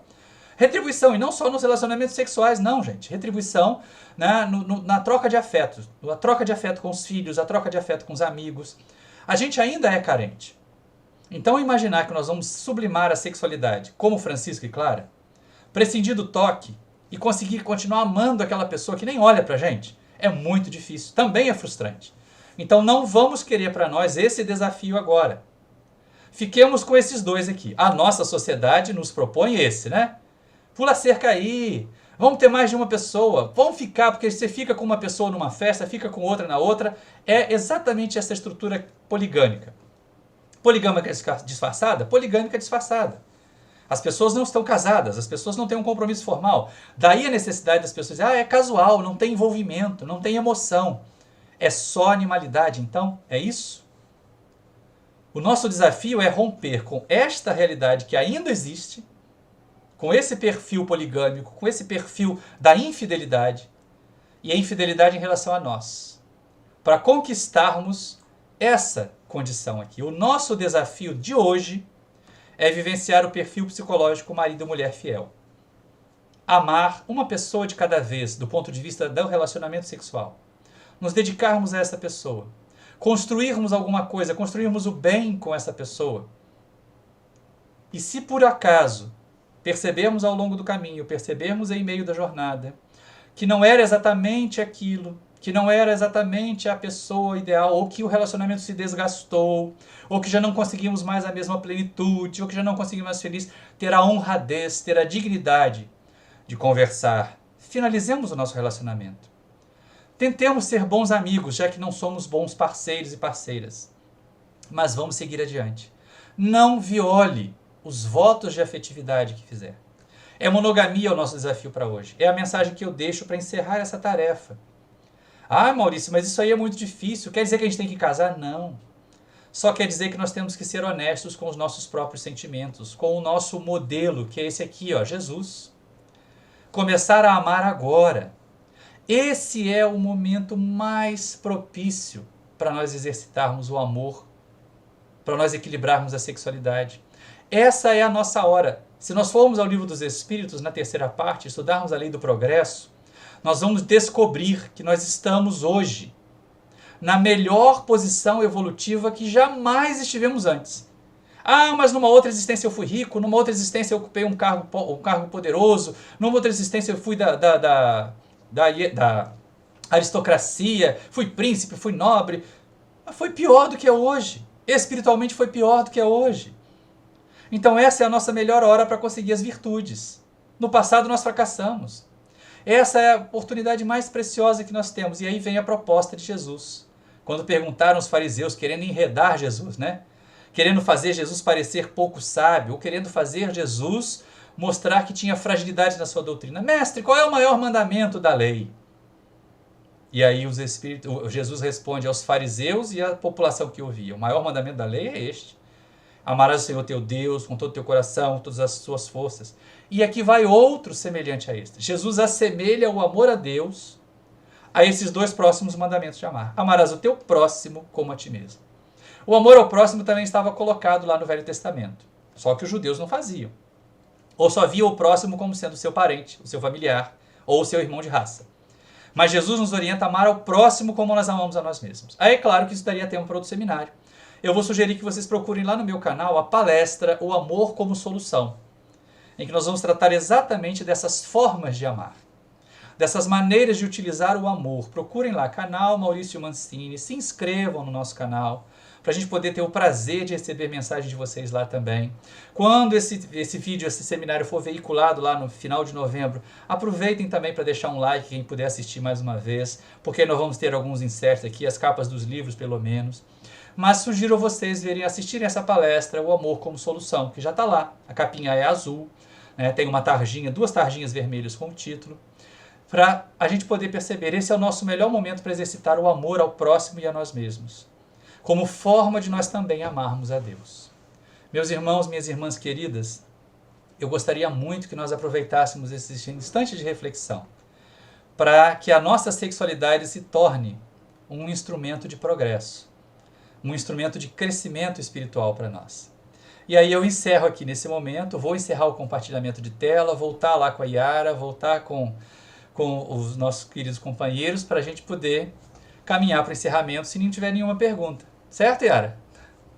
Certo. Eu não sei, Felipe, se alguém postou. Houve comentários pergunta. Aí, Felipe? Tem. Ah, já começou a aparecer. Ó. Não seria uma expiação por parte do espírito que reencarna como homem ou mulher, mas não se reconhece como tal? Essa questão de identidade de gênero também é muito atual. Ela se encaixa naquilo que Emmanuel fala, né, da sexualidade expiatória. Sim, é uma expiação. Mas aí vem colocado lá no livro de sexo o porquê dessa expiação. É claro que nós não vamos rotular, então você abusou do sexo no passado, agora vem numa morfologia trocada e não se reconhece como desse sexo, tem que fazer a transição. Cuidado, tá? Deus não condena ninguém a galés perpétuas, não é? Pode ser até que você aprenda no seu desenvolvimento, com todo o processo doloroso da transição morfológica, que essas criaturas que têm dificuldade de identidade de gênero atravessam, que elas encontrem ali o seu caminho de progresso. E aí um homem, uma criatura que num corpo de homem não se reconhecia como homem, não se sentia feliz como homem, pensava em matar-se porque via naquele corpo órgãos que ele não queria ter, faz todo esse processo de dor, porque reconhecer isso é imensamente dolorido.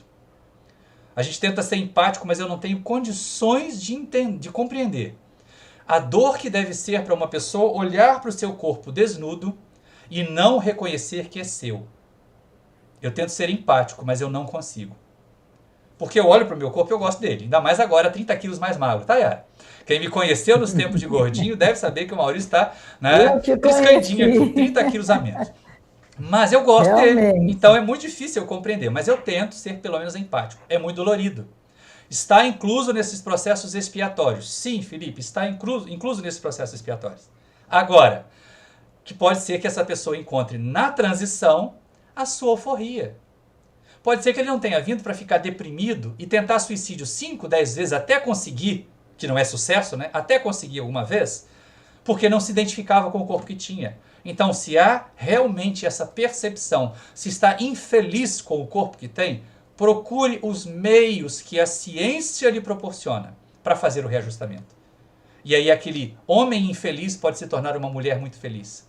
Aquela mulher infeliz pode se tornar um homem, um pai muito feliz e muito equilibrado. E isso são conquistas que o Espírito faz. Nós vamos conseguir juntar a expiação, com certeza, mas transformar a expiação em prova e passar na prova ao progredir, ao nos tornarmos pessoas melhores. Eu espero ter respondido a essa questão. Excelente resposta. Eu acho que responde a muita gente, Maurício, porque como nós somos ainda muito preconceituosos, quando a gente vê, né, os companheiros fazendo as cirurgias para a modificação do seu corpo, a gente acha um absurdo. E aí você respondeu, e respondeu muito bem para muitos de nós. Eu fico assim, eu creio que se não tiver outra pergunta, se as pessoas não participaram questionando, é porque estão realmente satisfeitas com toda a sua, todo o seu trabalho, toda a sua colocação. Foi excelente, interessante que nós conhecemos, né, alguns de nós, os livros que você citou, e a gente precisa reler, né? E eu não fui bobo também, né? Eu não ia falar de mim, daquilo que eu acho. Espiritismo não existe, gente. Quando a gente vai para a tribuna espírita, a gente tem que falar respaldado. Espiritismo não existe. Eu busquei nos espíritos. Eu busquei em obras sérias. Justamente. Tudo que eu trouxe sobre sexualidade aqui. O Sexo e Obsessão, de Manuel Filomeno de Miranda, a gente ficou assim, como eles trouxeram para nós uma realidade, que a gente até então, muitos de nós, achava morreu, se transformou e não vira santo. Leva aquela bagagem, leva todo o seu... Né, o Marquês de Sade, que foi o fundador daquela cidade perversa. Então, ele já tinha um comportamento, e aí a gente viu hoje a diferença do comportamento e da normalidade. Eu tinha essa dúvida de o que é natural e o que é normal. Né? E a hora já avança, eu não quis te interromper. A gente ainda tem 5 minutos. Então, assim, a minha dúvida era normalidade e naturalidade. O que é natural, o que é normal? Eu tinha, assim, essa dúvida, né? Se a gente tomar o normal, né? Normal é o que tá dentro da norma, né? Em termos de matemática, aquilo que... A gente vai perceber que do ponto de vista psicológico, do ponto de vista humano, não é matemática. O normal é aquilo que nos faz bem, é aquilo que nos equilibra, mas que não faz mal para os outros. Então, você pode ter comportamentos, como eu falei durante o seminário, né? Que são numericamente abundantes, são comuns, mas que causam tanta dor, tanto sofrimento, tanto mal, que eles não podem ser considerados normais. Então, essa é a questão. Uma pessoa subir num ponto de ônibus, né, colocar o seu órgão genital para fora e excretar lá de cima, não é nem normal e nem é comum. Felizmente não é comum. Agora, 2 pessoas no seu quarto se relacionarem por amor e se equilibrarem e não estarem lesando ninguém, não estarem traindo ninguém, a gente pode achar que isso é normal, pode considerar isso normal. Embora não seja comum, numericamente comum. A natureza, quando a gente fala muito de natureza, normalmente a gente está dizendo assim, você está falando de função biológica, mas nós somos espíritos. Considerar apenas a função biológica é negar as nossas outras experiências todas. A história de que em cada estivador você tem uma dançarina de flamenco, a gente tem mesmo, gente. Tá? Eu conheci um vice-presidente de centro, muito interessante, que assim, ele era uma criatura ríspida, grosseira, não tinha nada a ver com sexualidade isso que eu vou contar, mas ele mostra bem como é que nós temos essa bissexualidade que Emmanuel fala. E aí um dia, na dispensa da Casa Espírita, porque a gente produzia cesta básica, produzia também uma sopa para distribuir para as famílias, da dispensa saiu um camundonguinho desse tamanho, Yara. Mas não é que o homem subiu na mesa? Ele saiu correndo e subiu na mesa. Ele era ríspido, ele era grosso com todo mundo, né? As pessoas às vezes saíam do centro magoadas com ele, mas quando ele viu o tal do ratinho, ele soltou a dançarina flamenca dele e subiu em cima da mesa. E foi preciso uma das cozinheiras, uma daquelas senhorinhas que estava de touquinha lá, daquela coisa, né, sair enxotando o ratinho assim com uma vassoura, porque senão ele não ia descer da mesa. Então não sejamos preconceituosos, porque dentro de nós existem mais experiências do que o nosso corpo físico hoje nos permite realizar. Do que a nossa fisiologia hoje é capaz de realizar. Então, aquelas pessoas que nós vemos fazer de forma diferente, se elas não ferem a ninguém e não ferem a si mesmas, deixemos. Não nos cabe interferir. De vez em quando, e também vi isso como um meme, né? O pessoal do movimento LGBTQIA+, é tanta sigla, meu Deus do céu, LGBTQIA+, né? Colocou uma vez um meme, num desses dias aí de reafirmação da sua luta, que as pessoas, aquela criatura conservadora, aquela criatura, né? Eu não aceito casamento entre pessoas do mesmo sexo. Aí o outro assim, cara, rapaz, quem tem que aceitar é a pessoa que foi pedindo em casamento, não é você. E é verdade, né? Não cabe a gente determinar como as pessoas vão conviver, desde que elas não façam mal para si mesmas e não façam mal para a sociedade. 2 mulheres se amarem não me faz mal nenhum, não faz mal aos meus filhos, não deseduca meus filhos. 2 homens se amarem não deseduca meus filhos, não deseduca a sociedade.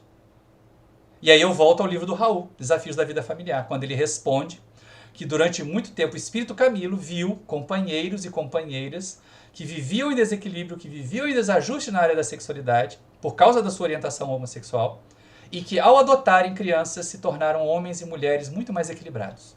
Então, sejamos perceptivos, acolhedores. O centro espírita precisa ser acolhedor e cuidador, principalmente, para que nós possamos ser plataforma de lançamento, para que as criaturas atinjam o seu máximo de potencial e não aquela figura que nós queremos que elas sejam. Muito obrigada. Eu que agradeço. Muito obrigado a vocês todos. Olha, gratidão. Eu sei que as pessoas que estão, às vezes no telefone aparece mais, né? Aqui não apareceu assim, no chat não aparece, mas no telefone sempre, quando põe lá no YouTube, aparece mais. Nós estamos assim felizes com essa tarde, passou muito rápido, né? Eu achei que ainda ia dar tempo, mas realmente chegou o nosso momento. Eu quero te agradecer de todo o coração.